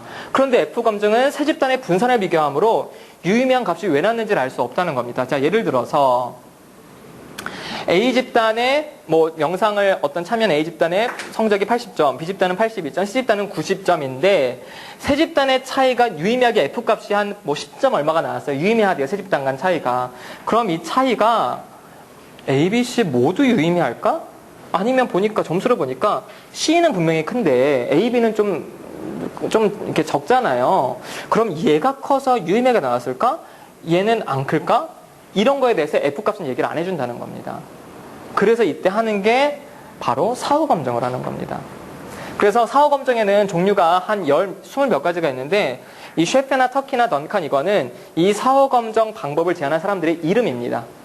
그래서 민감도는 셰페가 가장 높고 일단 가장 많이 쓰는 게 세 개인데요. 셰페가 가장 높고 터키가 그 다음이고 던칸이 가장 널널합니다. 그러니까 셰페가 가장 보수적인 결정을 한다 이렇게 얘기를 해요. 그래서 여러분 이거는 그냥 이렇게 아시면 됩니다. 사후 검증을 왜 하느냐? 사후 검증 종류는 어떤 게 있느냐? 어떤 차이가 있느냐? 셰페가 가장 보수적인 의사결정을 한다. 그럼 이게 어떤 논리가 되냐면은 던칸은 다시요. 셰페는 집단 간 차이가 이렇게 볼 수 있어요. 자, A와 B 집단 간 차이가 셰페는 없다고 할 수 있습니다. 차이가 적기 때문에 이거는 차이가 있다고 보기 힘들어할 수 있지만 던칸은요. 아니야 얘도 차이가 있어라고 얘기하기도 한다는 거예요. 그러니까 던칸이 가장 널널해요. 셰페가 가장 까다롭습니다. 웬만한 차이가 있지 않으면 셰페는 집단 간 차이가 없다고 해버립니다. 그래서 셰페가 가장 보수적이다 이렇게 생각을 하시면 됩니다. 그런데 F검증의 한계로 또 나온 게 사후검증과 더불어서 효과 크기라는 수치도 나왔습니다. 유의미한 F값을 얻었다는 것은 집단 간 차이가 유의미하다는 것뿐이지 그 정도 혹은 그 크기에 대해서는 아무런 얘기를 해주지 못해요. 자, 이거 예를 한번 보시죠. 관절염을 고치기 위해서 수많은 제약회사들이 약을 만듭니다. 그래서 약을 만들면요 항상 임상실험을 합니다. 그래서 관절염 걸린 사람들을 치료해주겠다고 하면서 사람들을 연구자가 무선할당을 해놓고 한 집단한테는 아무런 처치를 가하지 않으면서 자 저희가 지금 연구를 하고 있는데 연구 특성상 지금 관절염 정도를 체크하시고요. 6개월 있다가 다시 체크를 하시게 됩니다. 그리고 거기에 따라서 약을 다시 드릴 테니까 그렇게 체크만 하고 가십시오라고 얘기를 하는 거예요. 아무런 수치를 하지 않았습니다. 왜냐하면 6개월 동안 자연스럽게 관절염이 회복될 수도 있으니까 그거를 통제하기 위해서 시간 통제를 위해서 그런 거고요. 가약은 저희가 이번에 개발한 약입니다라고 약을 주지만 그 약은 밀가루예요. 하지만 사람들한테 기대를 심어주는 거예요. 왜? 기대 때문에 호전될 수도 있으니까. 그리고 진짜 약을 주는 겁니다. 진짜 약. 자, 그랬을 때 집단 간 차이가 유의미하게 나왔어요. 그러면은 사후 검증했을 때 무처치와 가약은 차이가 없었고 분명히 A 약이 얘네들보다 월등하게 차이가 있었다 그러면은 야, 오빠 우리 약 잘 만들었지 이게 되고요. B 제약회사도 이렇게 했을 수 있다는 겁니다. 그러면 여러분 감기 걸렸을 때 약국 가서 약 여러 가지가 있잖아요. 관절염도 이렇게 해서 약이 다 시판이 되는 거예요. 유의미한 차이가 있으면. 근데 우리는 궁금한 게 어떤 게 더 효과가 좋지? 이게 궁금하잖아요. 그게 바로 효과극입니다. F검증은 효과에 대해서는 얘기를 안 해줘요. 그래서 두 개가 다 유의미하게 나왔으면 두 개가 다 시판은 되는데 연구자들은 어떤 게 더 효과가 크지? 이 관심이 있어서 나온 수치가 바로 효과극이라는 겁니다. 그래서 여러분 효과 크기도 수리적으로 이해하시면 복잡하니까 이렇게 아시면 돼요. 전체 변산 중에서 처치 효과에 기인한 정도가 효과 크기입니다. 이거를 에타 스퀘어, 이게 또 헬라어인데요. 에타 스퀘어, 에타 제곱, 에타 스퀘어라고 읽습니다.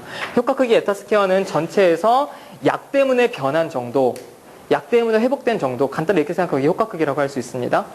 그래서 F검증은 변했냐 안 변했냐, 이게 변한 게 오차 수준이냐 그 이상이냐 이것만 따져 묻는 거지 얼마나 많이 변했고 얼마나 많이 호전됐느냐를 따지지는 않기 때문에 그렇습니다. 그러면 정리하면은 F검증의 한계 때문에 사후검증과 뭐가 나왔습니까? 효과 크기가 나왔다는 겁니다. 그래서 F검증의 의미가 뭐고 어떤 한계성 때문에 왜 나왔는지 한번 보시면 되고요. 자, 많은 분들이 좀 헷갈려 하셔서 좀 정리가 넘어갈 텐데요. 독립집단 설계 IV가 하나일 때는요 1A 아노바라고 합니다. 지금 한 게 다 아노바 분산 분석인데요. 그런데 IV가 2개 이상일 때, 요인 설계일 때, IV가 2개 이상일 때, 만약에 IV가 2개다, 그러면 2A 아노바, IV가 3개다, 3A 아노바. 3A 아노바 같은 경우는 그러겠죠? 성별과 안경 착용 여부와 그 사람의 사는 지역에 따른 독서의 차이. 그럼 독서량은 DV고 성별, 안경 착용 여부, 사는 지역은 다 집단 간 변인이잖아요. 그거는 IV가 되는 겁니다. 그래서 이제 그런 것들, 요인 설계, 이거를 뭐 원웨이 아노바 그냥 다 합해서 멀티웨이 혹은 NA 아노바라고 하는데, 많은 분들이 다원 분산 분석을 다별량 분산 분석과 헷갈리세요. 마노바랑은 다릅니다. 마노바랑은. 이게 이제 인터넷에 좀 잘못 나와 있는 게 있는데, IV에 상관없이 마노바는요, DV가 여러 개인 게 마노바입니다. 다시 말해서, 명상 여부에 따라서, 혹은 뭐 명상 10분, 명상 30분, 명상 1시간에 따라서 아이들의 수학 점수와 아이들의 국어 점수와 아이들의 사회 점수의 차이. 그럼 DV가 지금 여러 개죠? 이런 게 마노바입니다. 이런 게. 그리고 이제 공분산 분석은 아까 중간에 제가 말씀드렸지만 혼입변인을 계산할 수 있는 게 공분산 분석입니다. 혼입변인. 이거는 이제 통계적으로 통제하는 건 말씀드렸죠? 그러면 어떤 차이가 있냐면 이건 결국엔 분포의 차이인데 마노바는요. 다별량 정상 분포를 가정하는 거고요. 우리가 지금까지 살펴본 정상 분포는 일별량 정상 분포입니다. 자, 이게 일별량 정상 분포예요. 여러분 계속 보시던 정상 분포. 하나의 축에서 분포를 따지는 겁니다. 그러면 이별량은 뭐냐? 이별량은 x와 y 혹은 x1과 x2의 관계를 보는 건데 이게 이별량 분포입니다. 그래서 한 축과 한 축의 관계성을 보는 거예요. 쉽게 말해서 이게 하나가 더 붙은 거죠? 그럼 다별량은 뭘까요? 다별량은 그림을 그릴 수가 없어요. 수리적으로는 계산할 수 있는데. 그래서 이렇게 생각하시면 됩니다. 이별량이나 일별량은 다별량 분포 중에 특정한 거예요. 그래서 다별량 분포에서 관심 있는 변인이 하나면 일별량, 다별량 분포에서 관심 있는 변인이 두 개면 이별량, 3별량, 4별량 계속 가지만 이제 그림으로는 그릴 수 없어서 제가 이별량까지만 보내드립니다. 그리고 참고로 이별량을 위에서 보게 되면은 3포도가 됩니다. 3포도. 자, 이제 회귀 분석에서 3포도가 나오게 되는데요. 자, 여러분 이게 아까 이별량 정상 분포에서 보게 된 그거를 위에서 본 거라고 생각해 주셔도 좋습니다. 그래서 X축과 Y축의 관계성을 나타낸 겁니다. 자, 예를 들어 어떤 사람의 국어 점수가 X축이라고 하고요. 수학 점수라고 합시다. 그럼 국어 점수가 낮고 수학도 낮은 애들이 있겠지만 국어 점수가 낮은 편인데 수학 점수가 높은 애들도 있죠. 이렇게 이제 점을 구하는 게 3포도입니다. 이런 3포도에서 이 점들을 예측하기 위해서 이 점들의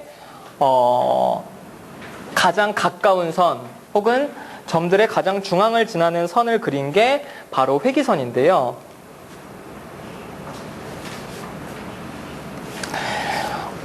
회기선을 어떻게 구하냐? 회기선을 구하는 원리가 바로 최소자승의 법칙입니다. 자, 이렇게 보시면 됩니다.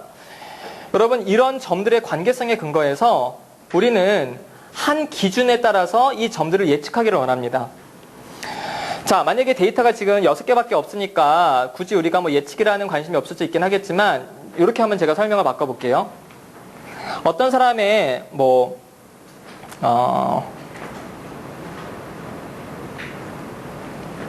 자, Y축을 이렇게 합시다.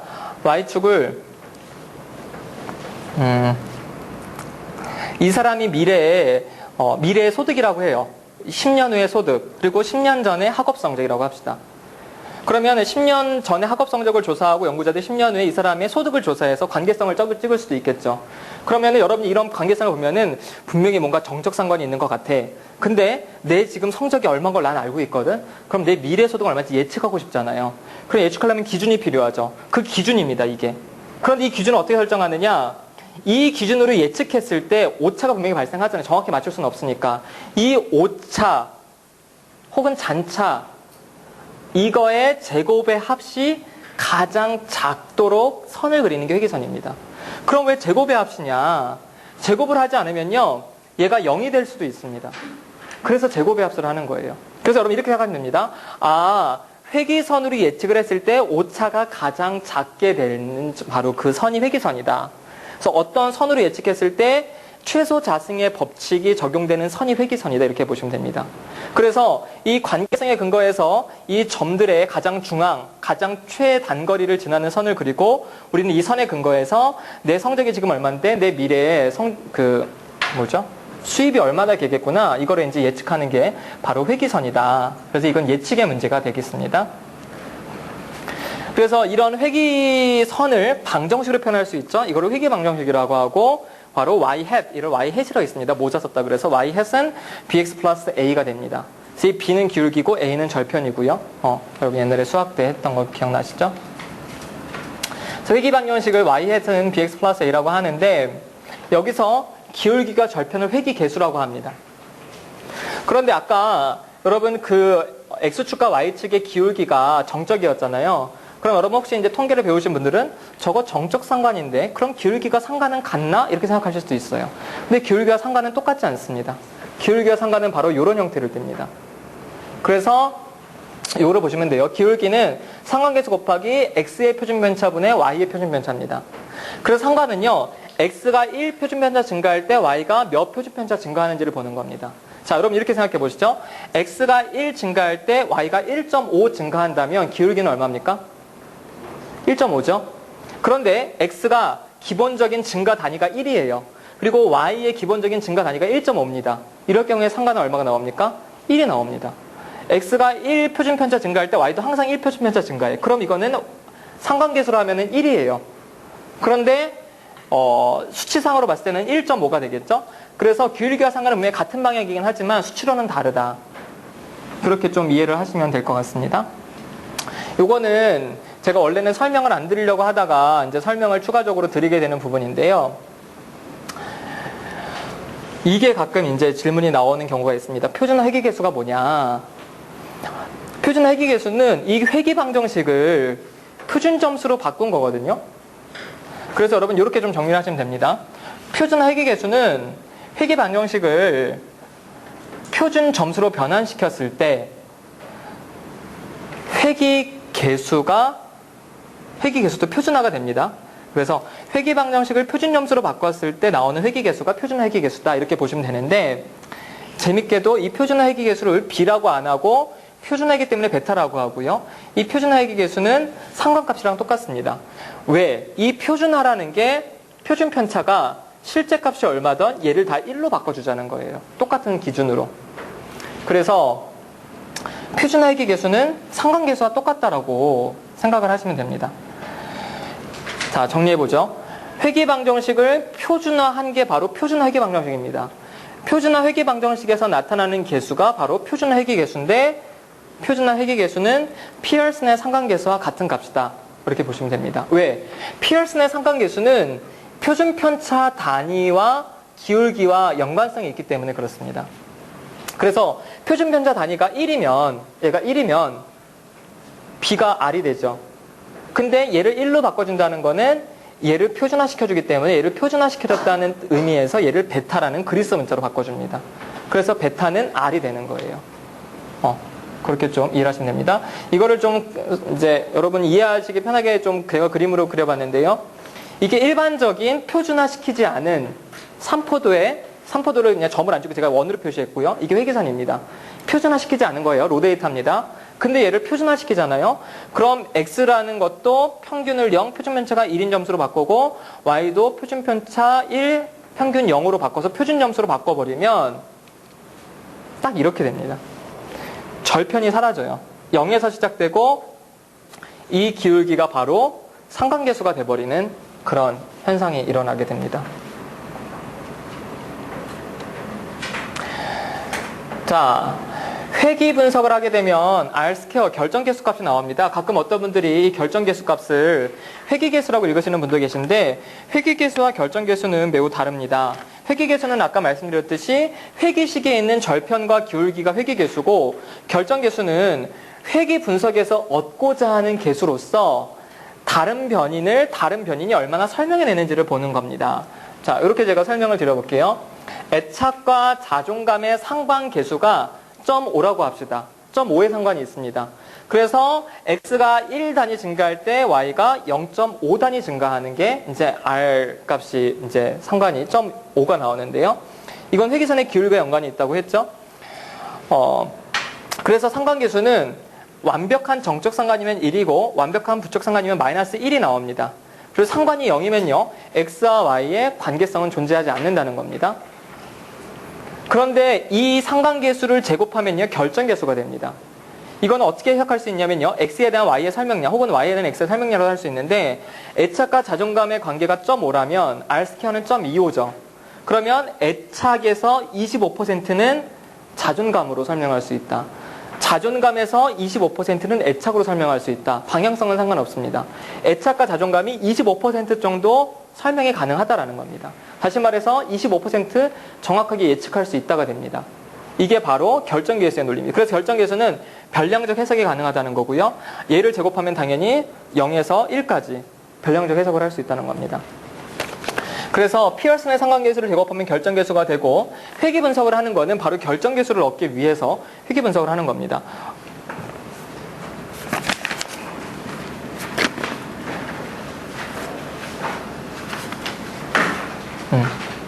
아까 여러분 회귀선 기억나시죠? 회귀선.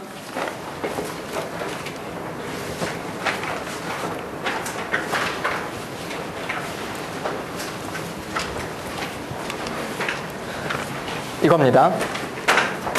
이 회귀선을 구하면 x라는 걸로 y를 예측했을 때 얼마나 정확하게 비교적 예측할 수 있는지 계산이 되고 이런 회귀 분석에서 나오는 수치가 바로 결정계수가 나온다는 겁니다. 그런데 이게 상관이랑도 연관이 있잖아요. 그래서 결정계수, 상관계수, 회귀 분석에서 얻어지는 수치들이 다 비슷하게 지금 연관이 매우 있다는 겁니다. 그래서 앞에 있는 T검증과 F검증은 어떤 차이입니까? 두 집단의 차이만을 보는 거라면 여기에서는 연속변인과 연속변인의 관계성을 보는 겁니다. 그래서 이런 거죠. 안정예착인 경우와 안정예착이 아닌 집단의 자존감 차이를 비교하는 거는 T검증이고 안정예착, 불안정예착, 통제집단, 세 집단을 비교하는 건 F검증이고 안정예착 점수 연속변인과 이건 이제 연속변인이 됩니다. 이 연속변인 애착 점수와 자존감 점수들의 관계성을 보는 거는 바로 상관분석, 회귀분석, 상관계수, 회귀계수 그리고 결정계수 이런 수치들이 나온다는 겁니다. 그렇게 보시면 될 것 같습니다.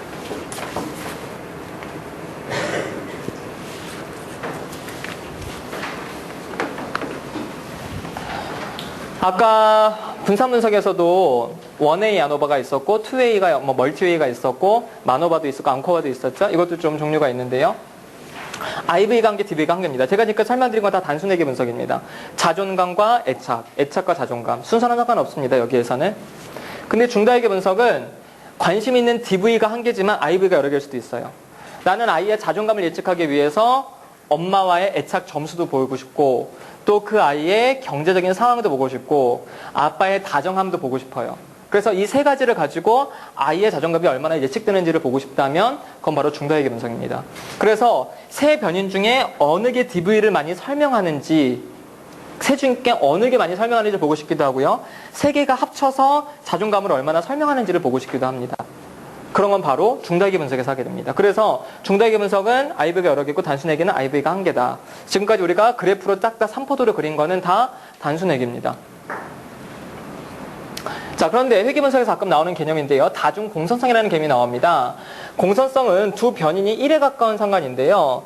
중다회귀 분석에서 IV가 높은 상관이라면 다중 공선성이 존재한다고 합니다. 자, 예를 들어서 자존감을 설명하기 위해서 제가 관심 있는 애착 점수와 또 아버지의 어떤 친밀함 점수, 그 집안의 경제적인 능력들을 점수를 3개를, 변인을 3개를 가지고 갑니다. 그런데 엄마의 애착 점수와 아버지의 다정함 점수가 너무 상관이 높아요. 상관이 거의 1에 가까워요. 그럴 경우에 다중 공성성이 발생했다고 얘기를 합니다. 그럴 경우에는 다중 공성성이 있으면은 원래 자료에 한두 개의 사례가 첨가되거나 누락되어도 결과가 너무 많이 달라져요. 그래서 그렇게 상관이 높다면 높은 변인 중에 하나를 제거하든지 아니면 두 개를 합쳐서 하나의 변인으로 만들어줘야 됩니다. 그리고 또한 공선성이 전혀 없으면, 상관이 전혀 없으면 이것도 제외해야 됩니다. 예를 들어서 만약에 아이의 자존감을 측정하고자 하는데 하나는 엄마의 애착 점수, 하나는 아빠의 다정함, 하나는 경제적인 상황 점수, 그리고 또 하나는 얘 그냥 지능. 근데 지능이 다른 변인들과 상관이 거의 없어요. 그럼 이것도 의미가 없다는 겁니다. 그래서 여러 변인들의 적절한 상관이 존재해야 된다. 그래서 공선성은 두 변인이 같이 움직이는 건데 다중 공선성은 중다회귀 분석에서 IB 간의 높은 상관이 나오는 건 다중 공선성이라고 한다. 그럴 경우에는 어떻게 조치를 해줘야 된다라는 개념이 나오는 겁니다. 자, 이 부분은 정말 자세히 설명드리기는 어려운 부분이고요. 여러분이 아주 그냥 이름만 한번 들어보시라고 제가 넣어놨습니다. 요인 분석이라는 개념이 있습니다. 요인 분석은 크게 비슷하게 공통 요인 분석과 주성분 분석으로 나눠지기도 하는데요. 일반적으로 공통 요인 분석을 요인 분석이라고도 합니다. 자, 그런데 어쨌든 공통 요인 분석은 뭐냐? 관찰, 측정 변인에 공통적으로 영향을 미치는 잠재 요인을 찾아내는 기법이 바로 공통 요인 분석인데요. 자, 주성분 분석과 좀 비교를 해보겠습니다. 주성분 분석은 측정 변인을 조합해서 주성분을 만드는 기법이다. 많은 양의 자료를 단순화 요약하는 자료 추각 기법이다. 이렇게 나와 있죠. 자, 수능이라는 어떤 그 점수를 보겠습니다. 수능 점수가 있죠. 관찰 변인, 측정 변인입니다. 근데 수능 점수의 원인이 될 거라고 생각되는 잠재 요인을 찾아내는 거는 공통 요인 분석이고요. 수능이라는 점수를 몇 가지로, 그러니까 수능 점수가 전체 점수가 있지만 문항들이 뭐 잘 모르겠지만 몇백 개가 있잖아요. 그럼 몇백 개 문항에 있는 점수들을 몇 개로 요약하는 기법이 바로 주성분 분석입니다. 그래서 개념적으로는 굉장히 비슷하고 방향만 좀 다르다 보시면 되는데 이렇게 생각할 수 있습니다. 수능이라는 저런 점수들의 영향을 미치는 원인들을 찾아내기 위해서는 공통 요인 분석을 하고, 수능이라는 점수를 요약하기 위해서 몇 가지 새로운 변인을 만들어내는 게 주성분 분석이다.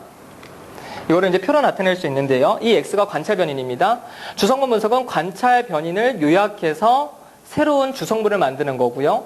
공통 요인 분석은 우리가 관찰하고 있는 이러한 변인들의 원인이 되는 요인, 공통 요인을 관찰하는 겁니다. 그래서 이거는 주로 경제학에서 많이 쓰고요. 이거는 주로 심리학자들이 이론을 검증하기 위해서, 원인을 발견하기 위해서 주로 사용하는 방법입니다. 이걸 좀 어려운 말로 하면은 공통 요인 분석은 X의 상관을 설명한다고 하고 주성분 분석은 X의 분산을 설명한다고 하는데요. 자, 이런 거나 마찬가지죠. 1번부터 200번까지 있는 수능 점수가 있을 때 얘를 요약하기 위해서 이렇게 할 수 있습니다. 이런 점수들이 뭐 국어 점수 혹은 뭐 수학 점수, 과목대로 모일 수도 있겠고요. 그런데 자연과학에서도 계산하는 문제가 있으면 얘를 자연과학으로 넣지 말고 내용적으로는 자연과학이지만 수리적인 걸로 넣을 수도 있겠죠. 그렇게 해서 이제 얘네들을 좀 몇 개를 모으는 겁니다. 그래서 뭐 과목이 10개라면은 이 주성분 분석을 하면은 한 3가지 능력으로 요약해서 보여주는 겁니다. 자료를 요약하는 거고요. 그런데 공통 요인 분석은 이러한 수능 점수에 영향을 미치는 게 집중력인지 혹은 문장 이해 능력인지 그 원인을 찾는 거라는 거죠. 그런데 이걸 왜 같이 자꾸만 설명을 드리냐? 수리적인 계산이 매우 비슷해서 얘를 계속 같이 다루게 됩니다. 그래서 만약 여러분이 요인 분석과 공통 분석의 차이에 대해, 주성분 분석과 공통 요인 분석의 차이에 대해서 알고 계시고 이 질문이 나올 수도 있고 하나 질문이 나와도 여러분이 이거를 언급해 주셔야 하나가 명확해지게 되는 겁니다. 그래서 수리적으로는 똑같은 논리인데 개념, 어떤 그 밑에 있는 어떤 방향성이 좀 다르다. X의 분산을 X의 상관을 설명하고 또 자료 추각이고 이론 검증이라는 차이는 결국에는 이 고유 요인을 가정하냐 가정하지 않냐라도 설명이 될 수 있습니다. 자, 수식을 보시면요. 맨 끝에 U가 붙었죠? 자, 이 U가 고유 요인입니다. 여기는 없습니다. 그런 게. 그리고 여기는 주성분의 약자인 P가 앞에 있고요. 관찰 변인들이 있고, 그러니까 관찰 변인들을 나눠서 새로운 P를 만드는 거고, 얘는 관찰 변인들을 쪼개서 원인들을 찾는 겁니다. 그런데 이런 원인들로도 설명이 안 되는 오차가 존재한다는 겁니다. 예를 들어서 수능 점수의 원인을 찾기 위해서 얘의 독해력, 다음에 얘의 집중도, 뭐 이런 것들을 찾을 수 있겠죠. 그런데 그런 것들로 얘의 수능 점수가 완벽하게 설명이 되지 않는다는 거예요. 이거는 걔 그날에 따른 개인적인 오차가 분명히 있다는 겁니다. 그래서 주성분 분석은 오차를 가정하지 않지만 공통요인 분석은 오차를 가정하면서 원인을 찾으려고 한다. 이렇게 생각하셔도 돼요. 원인이 현상을 100% 설명하지 못한다는 겁니다. 그래서 원인으로 설명되지 않는 오차가 가정되는 게 공통요인 분석이고, 이거는 그냥 주어진 자료들을 쪼개서 여러분 피자가 있습니다. 피자가 한 3판이 있어요. 그럼 피자 3판을 토핑대로, 반죽대로, 기름 짜서 기름대로 요약해서 설명할 수 있겠죠. 그래서 이게 주성분 분석이라면 피자 3판을 요약하기 위해서 피자 3판을 요약하려고 3개로 만드는 건 좀 그러니까 피자 뭐 10판 있다고 합시다. 피자 10판이 있어요. 이거를 요약해야 돼요. 어떻게 요약하겠습니까? 자, 토핑대로 다 모아. 토핑 한 그릇. 반죽대로 모아. 반죽 한 그릇. 얘 다 짜. 기름 한 통. 이게 주성분 분석이에요. 그런데 공통의 무서운 피자 10판을 만들기 위해서 원인을 찾는 겁니다. 요리사의 요리 솜씨, 재료의 재료를 선택하는 능력, 이런 것들을 찾는 거예요. 그런데 그런 원인들이 이 피자를 100% 설명 못 해주잖아요. 거기에 그래서 이제 고유 요인을 가정한다는 겁니다. 그런데 같이 나오는 이유는 수리적으로는 매우 유사하기 때문에 계속 같이 나온다. 이렇게 보시면 됩니다. 오늘도 시간이 오버가 됐군요. 자, 마지막입니다.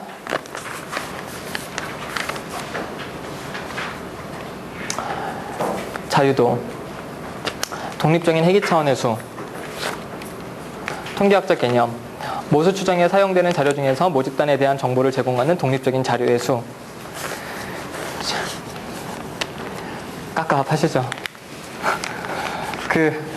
저도 이렇게 상기할 때 그게 좀 어려웠어요. 어제 시간 늦었으니까 한 5분 정도만 더 할게요. 제가 봤을 때 여러분 통계는요, 이 깨달음의 과목 같아요, 이게. 사실 그러면 안 되는데, 여기서 나오는 개념들이 알듯하면서 이해 안 되는 게 되게 많거든요. 그 이유는 뭐냐면, 여러분이 평소에 이런 통계적인 개념으로 사실은 살고 있어요, 우리도 살고 있거든요. 그래서 이 인간 나한테 잘못하면 헤어지잖아요. 기각되는 거예요. 이 인간이 괜찮은 인간이 기각되는 거고, 또 데이터 모아서 또 살펴보는 거죠. 테스트 해보고, 맞나 틀리나. 다 그런 과정인데, 이거를 수리적인 학문적 용어로 바꿔버리면은 그게 이제 연결이 안 되는 거라서, 여러분이 수리적인 개념과 여러분의 어떤 개인적인 경험들, 연구를 보시면서 이게 연구가 되면은 이게 딱딱 맞아 떨어지면 그때, 이거구나, 그거예요. 자유도도 마찬가지입니다. 자, 모수 추정에 사용되는 자료 중에서 모집단에 대한 정보를 제공하는 독립적인 자료의 수는 뭐냐 하면, 보통 공식의 분모로 사용되는데, 이게 이제 자유도예요. 평균의 자유도는 n, 표준 편차 자유도는 n-1. 여기서 표준 오차는 여러분 표집 분포의 표준 오차가 아닙니다. 여기서 표준 오차는 회기식의 표준 오차입니다. 거기다 써놓으세요. 회기식의 표준 오차. 아까 회기선으로 예측할 때 생기는 오차가 있죠, 잔차. 그 잔차들의 표준값이 바로 이 표준 오차인데, 그래서 y-이 들어가죠. y-. 혹시 여러분 심리학과나 혹은 다른 전공에서 통계 배우셨던 분들은 이 수식이 어느 정도 보셨을 텐데, 수식을 잘 째려 보시면요, 되게 비슷하죠. 보세요. x, y, x 바, 여기는 y 햇, 요것만 좀 다르죠? 그리고 n-n-2 루트 씌우고. 그리고 재밌게도 다 나누기입니다. 다 시그마가 들어가요. 그래서 나중에 여러분, 이제 혹시 통계를 배우셨던 분들은 이 수식을 외우실 필요는 없기는 하지만 수식에 대해서 거부감을 없애시고 얘를 좀 찬찬히 들여다보면요, 계속 지금 같은 원리로 갑니다. 어쨌든 그런데 이제 일단 이렇게 설명을 드릴게요. 자, 표준 편차는 점수들이 떨어진 정도죠. 그러면 데이터가 몇 개 있어야 됩니까? 최소. 데이터가 떨어진 정도, 최소 몇 개 있어야 돼요? 2개 있어야죠. 여러분, 남자친구 없는 애한테, 야, 너 걔 보고 싶겠다. 이러면 맞죠? 맞아 죽진 않지만. 그쵸? 너, 보고 싶겠다. 이러면 뭐예요? 애인이 있다는 거잖아요. 그런 얘기를 하려면은 인간이 2인간이 있어야 돼요. 한 명만 있는데, 야, 뭐, 얼마나 떨어졌으니까 힘드냐. 이러면 안 돼요. 그렇잖아요. n은 1이면은 얘는 무조건 0이 나옵니다. 떨어진 정도라는 개념이 성립되지 않는 거예요. n이 2가 나와야 이 수치라는 개념이 존재합니다. 그렇죠? 그래서 n은 2 이상. 평균은 구하기 위해서 데이터가 몇 개 있어야 됩니까? 최소? 하나만 있어도 되죠. 그렇죠? 논리적으로. 하나만 있어도 됩니다. 자, 그러면은 표준 오차. 얘는 이제 회계식에서 표준 오차라 그랬잖아요. 삼포들을 그려보세요. 삼포들을 그리시고 점들을 몇 개 찍어보시고 점들의 중앙을 지나는 선, 점들을 예측하는 선이 회계식이지. 그러면 점이 최소 몇 개 있어야 점들을 예측한다라는 개념이 나옵니까? 점을 2개 찍어보세요. 삼포도에서. 그럼 점이 예측입니까? 점을 2개 찍으면요, 점들을 이어버리면 되기 때문에 그건 예측이 아닙니다. 예측이라는 개념 성립에는 점이 몇 개 있어야 돼요? 3개. 점이 n수가 2개 있으면 이 표준오차라는 개념 자체는 존재하지 않습니다. 그렇게 이해하셔도 돼요. 그리고 또 이걸 설명을 드릴게요. 자, 표준 편차는 이런 겁니다. 만약에 여러분이 n이 10개가 있어요. 그런데 이 n의 평균을 알아요. 이 n의 평균이 5예요. 전체 10개의 평균이. 그러면 여러분이 10개 중에서 여러분이 마음대로 갖고 놀 수 있는 숫자는 몇 개입니까? 9개예요. 이게 무슨 얘기냐? 평균이 5로 정해져 있어요. 그럼 첫 번째 숫자는 내 마음대로 넣어도 돼. 100 넣어도 되고 2000 넣어도 되고 마이너스 3 넣어도 돼요. 두 번째 수도 내 맘대로 넣어도 돼요. 9개까지는 내 맘대로 할 수 있어. 근데 마지막 10개는 내 맘대로 해요, 못해요? 내 맘대로 못해요. 전체 평균이 오기 때문에 얘네 10개를 더해서 50이 되도록 이 마지막 숫자는 정해져 있는 겁니다. 그래서 평균이 있기 때문에 이 자유도가 n-1이 되는 겁니다. 그래서 모집단을 예측하기 위해서 내가 마음껏 자유롭게 움직일 수 있는 숫자가 바로 자유도 개념입니다. 그래서 보통 학교에서 선생님들이 설명을 하시면 이렇게 설명을 하세요. 그래서 저는 그게 무슨 말인지 이해가 안 돼서 공식을 뚫어다 보니까 이런 논리가 돼서 제가 물어봤어요, 교수님한테. 교수님, 제가 보기에 이 표준편차는 얘는 어차피 떨어진 정도이기 때문에 n이 1이면 이건 안 나오고 n이 2 이상이고 얘는 n이 3 이상이고 그래도 됩니까? 그랬더니 뭐 그렇게 얘도 뭐 이렇게 얘기하시더라고요. 근데 여러분이 면접 때 가서 대답을 하려면은 자, 자유도가 표준편차는 n-1이지? 왜 n-1인가 설명해 보게. 그럼 여러분이 선생님 표준편차는요 떨어진 정도잖아요. 그러면 친구가 없는 애한테 너 얼마나 이렇게 보고 싶니? 이러면 말이 안 되잖아요. 그래서 점수가 2개 있어요. 이러시면 안 돼요. 이러면 안 되고 요거를 외우세요. 모수 추정에 사용되는 자료 중에서 모집단에 대한 정보를 독립적으로 제공할 수 있는 숫자가 바로 자유도입니다. 그래서 만약에 n수가 10개고 평균이 정해져 있다면 내가 마음껏 자유롭게 움직일 수 있는 수는 9개밖에 안 됩니다. 그럼 여러분이 그 얘기를 이해 못하시고 얘기를 하셔도 교수님은 여기 넘어가는 거예요.